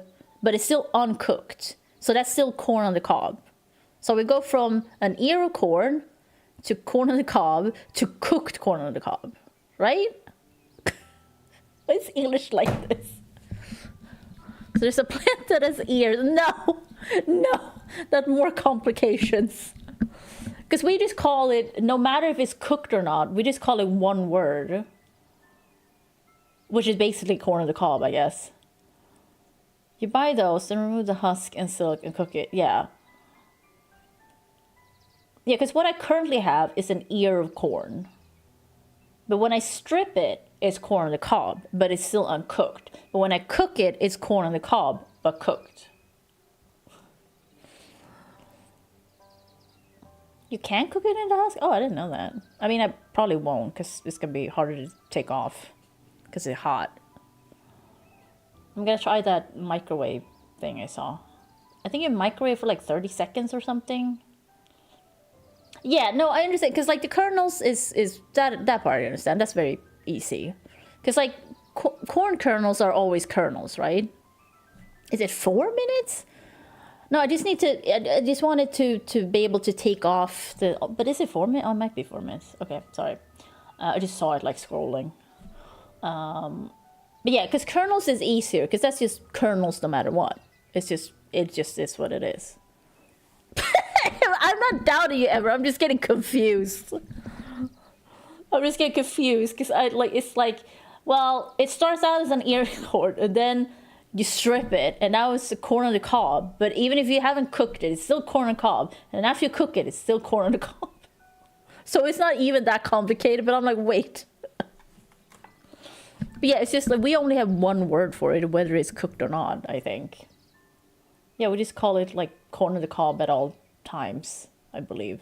They don't make any distinction if it has the stuff on it, so. But how do you make elote? You need tahine, right? Is it mayo? What is it? I don't have all the things anyway, I guess. I'm Mexican, so I claim corn. Oh, God. Oh, no. Oh, yeah, and cheese, right. But it's a special, is it cotija cheese? That's also not something we have here, I think. So I don't know if I can make it, actually, then.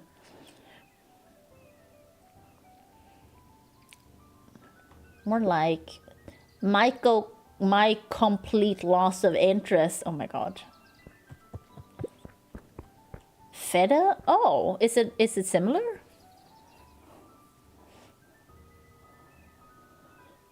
I mean, I don't have any feta at home, but I can get it. It's common here. It is Greek, after all. Kato volunteered at the library during the summers. He wasn't very social, so he'd dedicate each summer to becoming an expert in a single subject. Oh, cool. Making him a reliable source of very particular knowledge. If you were to ask Kato something he didn't know, he'd escape into the dusty old bookshelves and return with just the right thing. Hey, Kato. Kato was lost in his reading. Luca crooked his neck to see the title. Introduction to Melitology. What is that? Oh. Oh, hey, Luca, you snuck up on me. Oh my God, the voice. Queso fresco doesn't really... Yeah, that's also another thing here, I don't think, yeah. Like, in the end, the cheeses we have are, you know, European cheeses. We don't really have Mexican stuff in that way. I don't even know if I could find it in, like, even, like, specialty market or something. Finish close. Okay, interesting. Oh, I'm sure Katia is better. It's just, I don't think I can get a hold of it. Good book? No, just started it. He gestured to the shelves. I'm running out of books I haven't read yet. So now it's on to the wonderful world of bees. Not the bees! Turns out, bees are pretty cool. Yeah, they are. For instance, did you know that around 70% of bee species actually live in underground tunnels? Oh, I didn't know it was that high. Or that if there are 2 queens in a hive, they will fight to the death for supremacy. I think I knew that. Oh, cool. That's interesting, but you haven't seen Roll around recently, have you? Not since yesterday. Keep an eye out for him, okay? Sure thing. If I see him, you'll be the first to know. Okay. Thanks, dude. Oh, Solomon? What sort of monster puts candy behind a locked door? Is that Solomon? No, who's that? Well, yeah, Mr. Nuncreed works weird hours sometimes. Of course he does. How about you? When do I work? No, what's your name? Luca Van Horn. You new here? Yep, not by choice. Beck's family moved often, giving her little time to establish any real connections. She would tell you she prefers it that way. I'm looking for my friend Rolo. He didn't come home last night. So he's missing? I guess so. Like missing?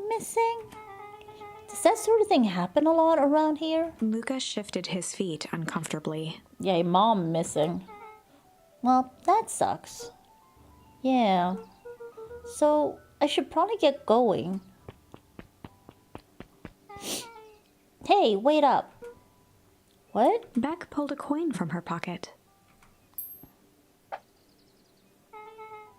I'm coming with you. What? So says the unlucky penny. Unlucky? I think I have Tayin. But I bought it many years ago and I never used it. So I don't know. Still, I mean, it's a spice. Like, how bad could it be? Yep, well, technically it landed on heads. Leave this kid to find his friend alone. Maybe I threw it out because I found it before, but it was a while ago. And I was like, maybe I should throw this out. Because I can get it. It's not like you could get it here. But I always do the opposite. Oh, that's kind of like me and Rolo.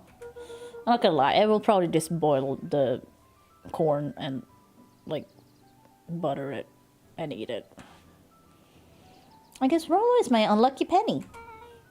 That settles it. A person should never be without their unlucky penny. Let's go find him. The name's Beck. Pleasure to meet you, Beck. I suppose I could use some help. Try to keep up. Oh, Beck's gonna be fine, I'm sure. Wait, where are we going now? Joey, have you seen Rolo around? No, sorry, Luca. I've had my eyes in the dirt looking for beetles. I can't seem to find any. He never came home last night. Oh, do you think it's because it's been colder than normal? I don't see why that would have anything to do with Rolo. No, the beetles! Do you think the temperature confused their circadian rhythm or something? Who's to say? I'm no beetologist. Just keep an eye out for him, would you? Of course. God, I'm mixed that up. Oh, they closed it. Dang, they boarded up the way in. Oh. Hey, Luca, it looks like a path goes this way. Oh. Bring a mushroom. Luca felt a chill as he approached Beck. Her eyes were locked on the strange green liquid. The nearby grass was coated in a fine layer of frost. Is this sort of thing normal around here?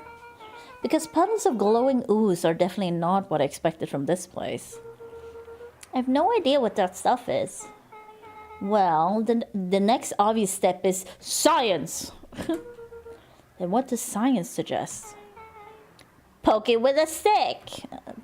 Luca watched as Beck dipped a broken tree branch into the goo. Beck's eyes widened as flowers grew from the dead wood. We're doing Studio Ghibli stuff? First small buds, which quickly bloomed into vibrant petals. I feel like that would be a Ghibli thing. What the? Cool! As quickly as they had grown, the flowers began to shrivel and turn gray. Oh, not so cool. Beck dropped the stick with a grunt of disgust. Okay. So the science tells us this gunk is weird as hell. Yeah, it seems dangerous. Hey, Tish, look what the cat dragged in. Yup. I don't have time for this right now, Iggy. Aw, don't say things like that. It hurts Tish's feelings. Ain't that right, Tish? Yup. She looks fine to me. Why, hello. I don't think we have been properly introduced.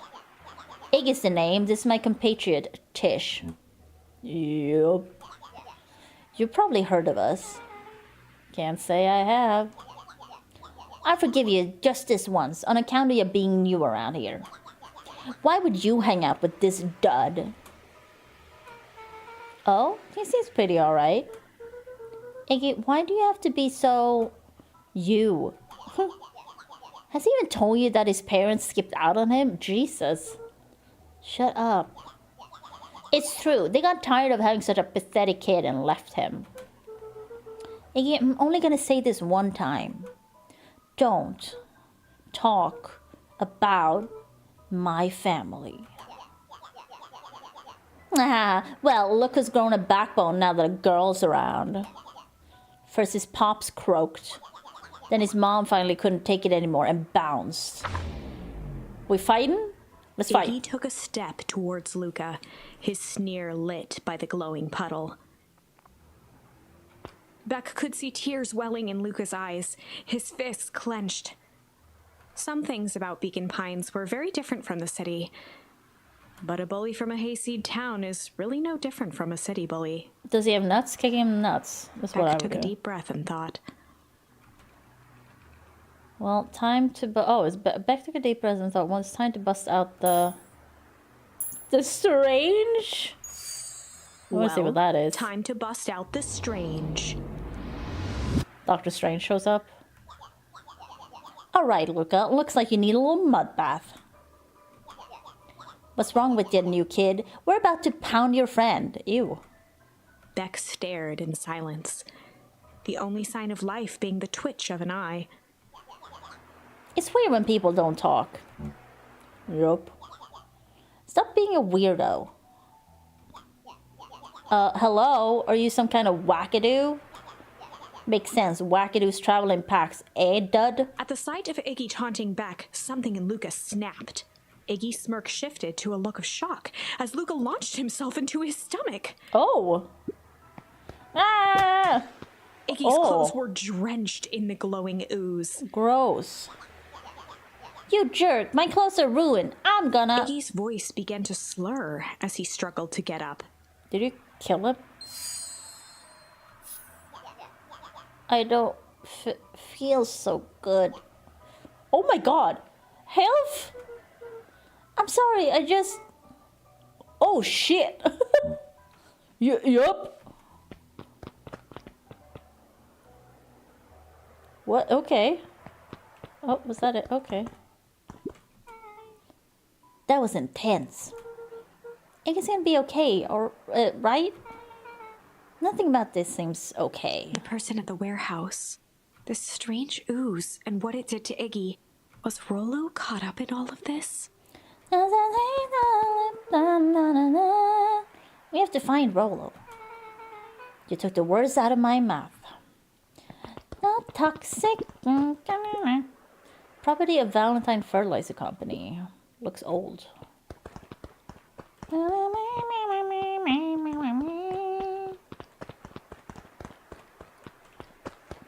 Okay, is that it here? Why are you here? Whoa there, little buddies. You startled me. What in the dickens are you up to in this part of town? We were just helping look for Rollo. Oh, you haven't heard the good news? Rollo showed up safe and sound a bit ago. Really? So where was he? It's funny, really. He just got a little turnaround in the woods. They can be disorienting, you know? I'm starting to get that impression. Rollo's at his house now, getting some well-deserved rest. Wow, that's a relief. You two should scurry along before you get lost yourselves. Yeah, come on, Beck. I can't wait to introduce you to Rollo. Oh, that reminds me. Look, your grandmother was looking for you. Oh, no. She was? She was worried sick. You should march straight home. I guess. Beck, your folks might be getting worried too. I'll walk you home. I need to talk with Nellie about work anyway. This person looks... Beck glanced toward Luca. Sus. I guess all's well that ends well? I'll introduce you to Rollo tomorrow. Sure. Glad he's okay. Okay. Rollo was safe. A wave of relief washed over Luca, which was quickly replaced by a sense of dread. Gran is going to kill me. Yeah. If he hurried, he might just make it home before sundown. Chapter 4. Our harvest awaits. Why did you say it like that? Luca took a deep breath and gingerly opened the door, steeling himself for Gran's wrath.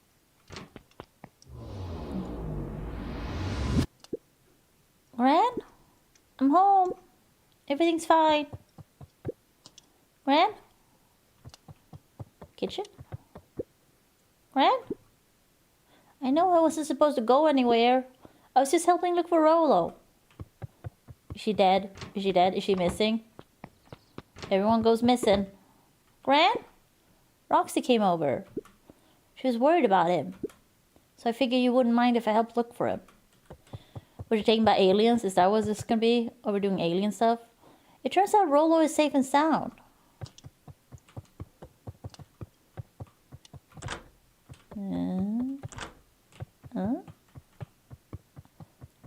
Luca was alone. All by myself. The house was empty. So Grant's not back yet. I guess that's a good thing. Nothing to do now but sleep. I'm sorry, what? You're just gonna sleep? Oh, okay. Luca was sitting by the pond, listening to small waves lap against a rock. His father sat in a folding chair in front of him. Without turning, he spoke. "Why don't you grab me some nice bait?" "Sure thing, Dad." Luca hopped over to the tackle box and popped open the lid. Inside was a rolling, buzzing mass. We're fishing with bees? Oh. Luca's father gave a warm chuckle. I mean, fish would eat bees, right? Well, you catch more fish with bees than honey. That's Pick true. us out a good one. I assume. Luca closed his eyes and plucked out a bee. He could feel its wings struggle between his finger and thumb. Poor bee. Holding it at arm's length, he hurried over. His father deftly baited the hook and examined his work. Did you stab the bee? Interesting choice. With a practiced flick of the wrist, the line buzzed in a graceful arc. The water accepted it without a splash or ripple. Okay. The wrong choice. But I respect it. The pond began to freeze over. Oh, okay. Sometimes we gotta make the wrong choice before we can make it right. Pallid ice propagated across the still surface with an alarming speed. Luca scrambled back as the ground beneath him turned cold. "Dad, I don't understand." "Sorry, kiddo. Understanding isn't always part of the deal." The relentless ice shot through the fishing line toward his father. "Dad, look out!" His father casually wound the reel. "None of it's your fault, you know. Never was." "Dad, we have to go." Luca grabbed his father's shoulders, trying to pull him away. "Please, you have to run." The ice crackled as it spread across his father's hands. That's the thing about fishing, Luca. His chest began to crystallize. You toss your hook in, and you never know what you're gonna pull out. Okay. A shock of searing cold ran up Luca's arms. He gave one last desperate tug. The chair tipped backwards in a single frozen mass. Luca tried to stop the momentum, but it was too late. This is a very logical dream. He watched the Besides icy the form bee. of his father slam into the hard And I ground, guess the ice shattering showing into up, 1,000 pieces that crowded around his feet. "Dad, I don't understand. What does all this mean?" The gentle rustle of leaves was the only reply.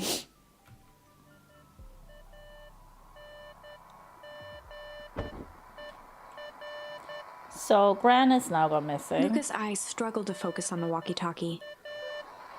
Rolo? Faintly, he could hear Rolo amongst the noise. Luca.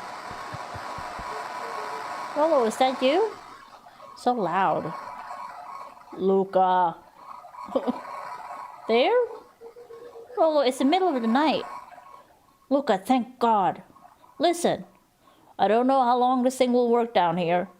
Down here? Rolo's voice was coming through more clearly now, but some words were still just static.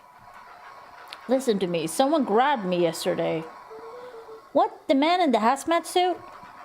It was... Okay, took me to some sort of... I think I'm underground. Underground? Are you okay? Kinda. You seem more interested in... Well, for now, at least. Mr. Kerr said you made it back home safe. Kerr? No. Blah, blah, blah. Trust... He's... Oh, God. Hold on, someone's coming. The signal went silent. Rolo? Rolo, where are you? Luca held still, waiting for a response, his pounding heartbeat marking the passage of time. I said that guy was sus! Oh, okay, I think they're gone. getting worse. I can barely hear you. Lolo's voice began to fade. Losing signal! No much time! Sorry. Mission control. You need to... the treehouse. The treehouse! With that, the signal died for good. Treehouse. What was he trying to say about the treehouse? What's at the treehouse? The antenna. He wants me to use the antenna in the treehouse to get a better signal. Roland, you're a genius. Luca grabbed the walkie-talkie and sprinted to the treehouse. Are you not worried about your gran? I know she sucks, but like, hello. What about your gran? You're 12. Where was the treehouse? Sorry for Luca that. heard a group of footsteps approaching. He dashed behind the bushes to avoid being spotted. Oh, okay, good. She's alive. So many furries. So we all understand our roles. You can count on me. I still think we need more time. This wasn't the original plan. Mr. Tolliver paused, shifting his eyes to one side. We're all in danger now. I, for one, refuse to sit idly by while that danger persists. Okay. Hiram, you just keep your wits about you. Mr. Tolliver took one long, quiet breath. You're right, you can count on me. I just wish we could have made that deal with the heiress, Valentine. The resources would have still come in handy. This reminds me a little bit of like A Night in the Woods. Highly recommend A Night in the Woods. I love that game. It's very yeah. It's just a bunch of friends, like yeah, hijinks. It's just kind of well written. It's fun. It's cute. And you can make a little, like the choices, you choose who you hang out with, so you can get some different scenes and stuff. As I said, I had no time to contact her after you called this morning. Well, I forgot her name, her voice. Plans change. How's Luca holding up? He's fine. We shouldn't lose sight of the fact that this is all... I know very well what all of this is for. We have no choice. Operation Sparkplug has a new objective. What? Are we in agreement? The three shared a determined look. Operation Sparkplug. Good. We'll reconvene after the festival.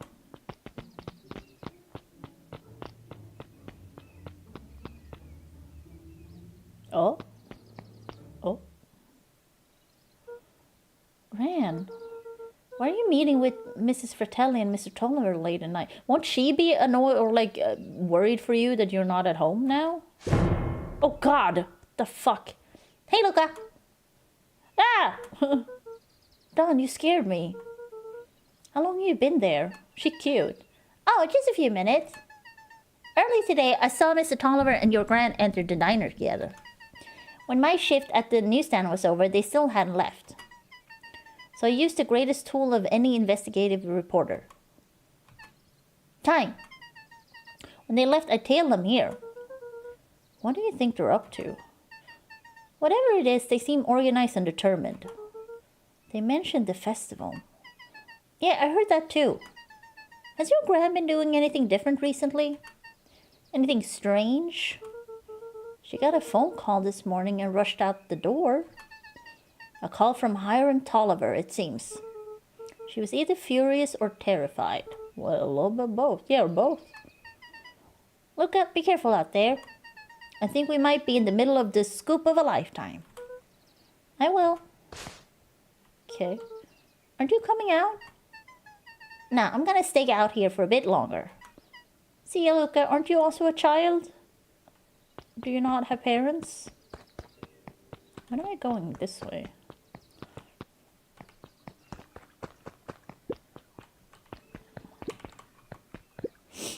I did it. I changed the sign. Splendid. Did anyone see you? I don't believe so.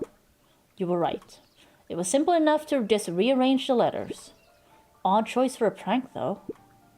In situations such as these, odd is good. The two boys shared a mischievous grin. I can't wait for everyone to see the big reveal. It should be quite memorable. Let's make ourselves scarce for now. Scarce.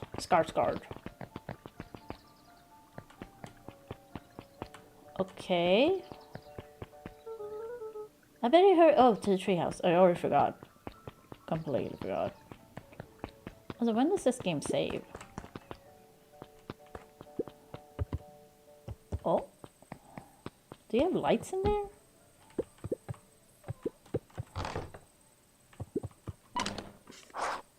Okay.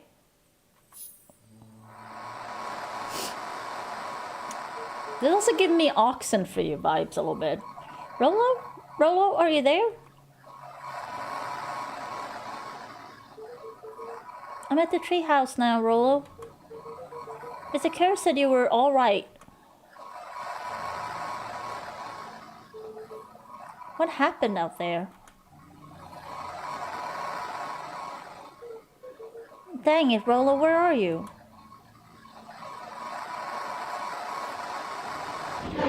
Oh! Hello? Who's there? Luca could only see a cloaked shape behind the rocket. I've got weapons in here, so you better come out right now. He strained to hear as a muffled voice began. Weapons? How could you hurt something that's already dead? Fear gripped Luca's throat. What? Who are you? What? You don't recognize me? I guess I don't even recognize myself anymore. Luca stared at the ground for a moment. Oh, is it trying to place the dampened voice. Right. Pulling for you, Master. Thanks for showing up, Ever. You have a great weekend. Happy Friday. That's what we call Friday here. Well, that's what I call it, no matter how cringe it is. So, enjoy your weekend. Luca stared at the ground for okay. The figure shifted slowly from behind the rocket, revealing itself to Luca. Yeah, I'm a monster. And now they hunt me like the beast I am. To be cringe is to be free. Yeah, like I've embraced the friYAY, but I feel like I always have to explain it to new people.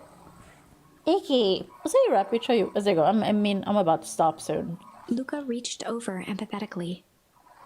What was his? I already forgot your name. Jolted to Oh, Iggy, right. Don't touch me!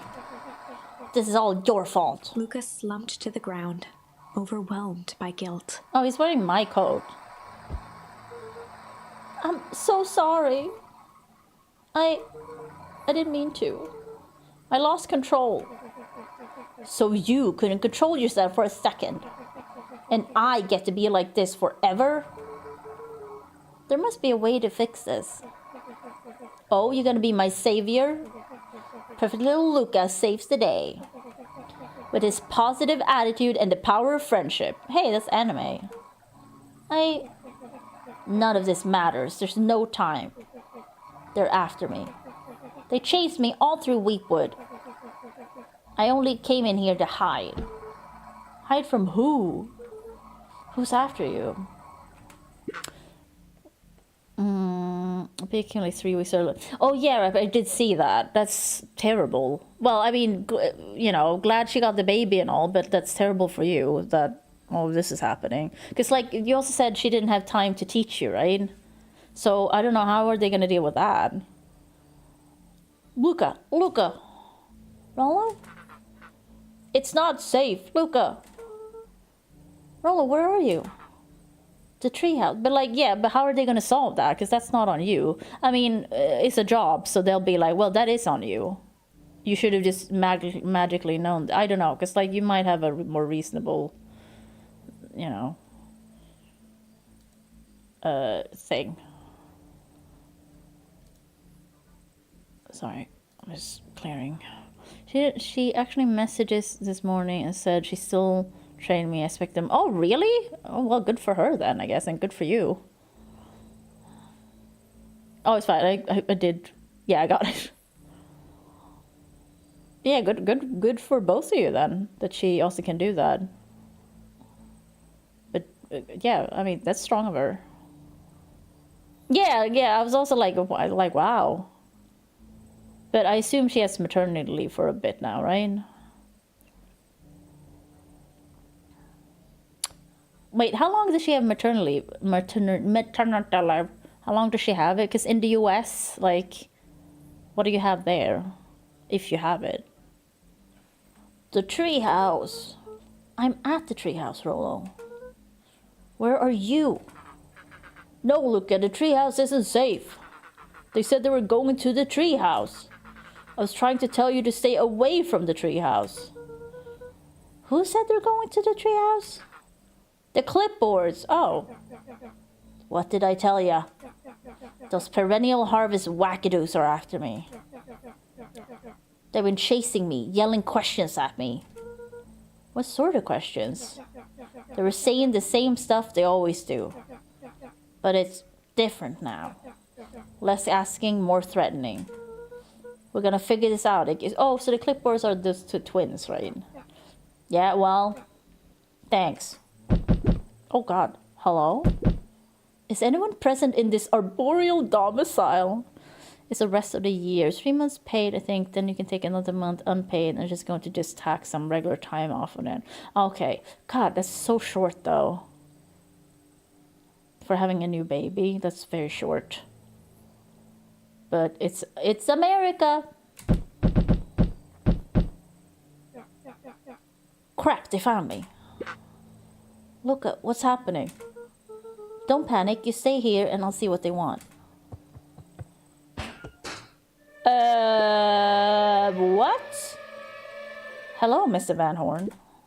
We would love to hear your thoughts. Huh? Okay, I thought it was only 2 of you, but I guess that was the point. Do you have time for an informal chat? Are you AI? We will be brief. Your time is valuable to us. Be down in just a second. Of course. We have a problem. Luca, you gotta get out of there. Who's out there? Is it them? Yeah, it's the clipboards. A bunch of them. How many? Maybe all of them? And yeah, you were right. They're saying the same stuff, but with the creepy knob. Oh, with the creepy knob cranked up. I was like, what? Might young Iggy be present? We would love to hear his thoughts. Run! Iggy slumped to his knees. Yeah, where are you gonna run? I don't know what to do. I'm just so tired. Look at what do we do? Luca grabbed the walkie-talkie and headed for the window. Follow my lead. Luca and Iggy climbed up the back of the treehouse to its roof, where Rolo had constructed his MCDC. What? The Mission Control Defense Cannon. Oh. From behind the crowd of clipboards, William Kerr strode forward, a warm smile on his face. He is sus. Iggy, there you are. You gave all of us a heck of a scare. Go away. Just leave me alone. Oh, I'm sorry, Iggy, but no can do. Don't worry, though. We're here to help. Blah, blah, blah. Help? Then why were you chasing me? Luca, can you talk some sense into your pal here? Just look at him. He's not well. What's wrong with him? What did that gunk do to him?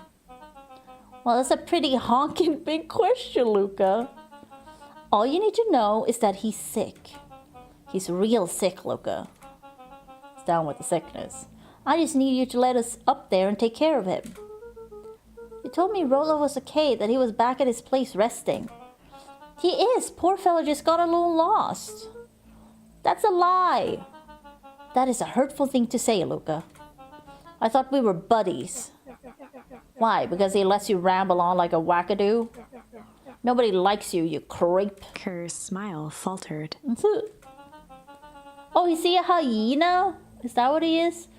Why don't you pop that on down here so we can have a face-to-face? Yelling like this is gonna give us all a heck of a sore throat. And who wants that? Luca's grip tightened on the MCDC. Shoot him! What did you do to Rolo, you liar? Well, shucks, Luca. The only teeny tiny fib I told you was that he was at home. He is resting and he is perfectly safe. For now, at least. What happens to him next is up to you, Luca. This game is completely different from what I thought it was gonna be. fuck around, you're in quite the pickle, and I am the only person in the whole wide world who can help you. You get to decide how this ends. Lucas gotta find a good raced. stopping point. He was caught in a trap. What do you do when there's no But like, hope? there's a conspiracy, there's mutation, there's clones or something. He wiped his cheeks with a sleeve. What are you gonna do, Luca? Luca drew himself up and decided to take the only option they had left. Yeah, fight. Oh, Luca well. drew himself up and decided to take the only option they had left. Fight. Fight! He swung the mission control defense cannon around, aiming it confidently at the smirking face of William Kerr. Yeah, shoot him. What does it shoot, though? Is that a plunger? Hey, Mr. Kerr. Luca summoned his most insolent demeanor. Rolo sends his regards. Oh, no. Hey, that was uncalled for. More than a little rude. And just plain unsanitary. Luca, I really did think we were good pals. What a shame that it's come to this. Kerr turned his back on the two boys. End this. With a nonchalant wave of the hand, he made his exit. Oh, shit. As the clipboards began to slowly advance on the treehouse, Luca looked to Iggy with resignation in his eyes. The end.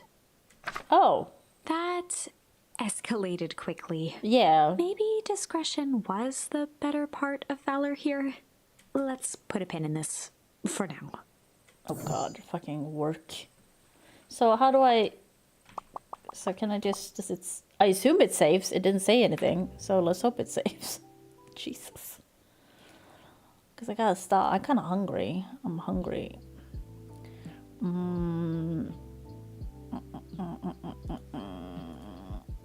Yeah. Happy Friday, people. I should be back next week. And I'm just playing what I want. Like, it was fun to play Cryptmaster again. I do really like that game. It's so good. So, yeah. I don't know if there's anyone online. No, no one's online on my end. I don't know if anyone has anyone they want me to raid.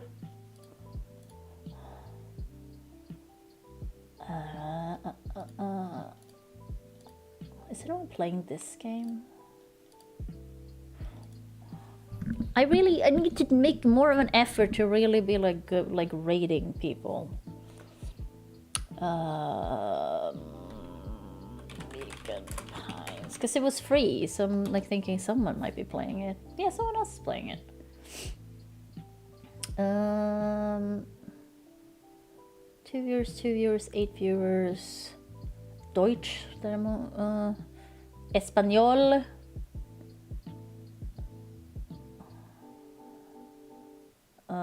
Okay, I don't know if they're about to cook because they're in the menu. Let's see this person.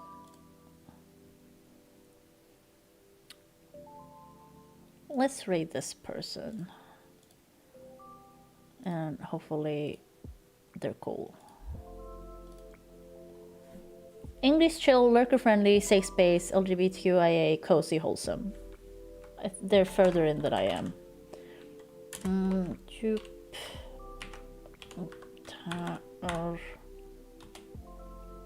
Is that what it is? Yes. Okay.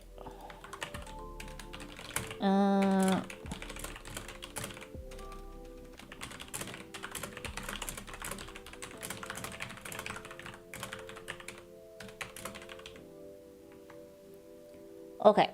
But yeah, I should be back next week with whatever I want. Because that's how we roll.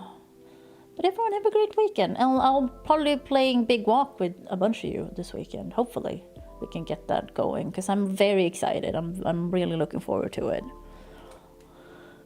I'm going to be useless for the puzzles, but I'm just going to be happy to be there. That is how it was with Are We There Yet too. I'm just there. I'm using the remote, but like I have no idea what Nathan and Pence are doing. They're solving things, and Trisha is also like looking at things and running ahead and being like, oh, we should do this. And I'm like, yeah, I'm just here. It's fine. I'm just here. I'm just happy to hang out. So yes, but I'm sure it'll be great. I hope we get like a lot of people at once too.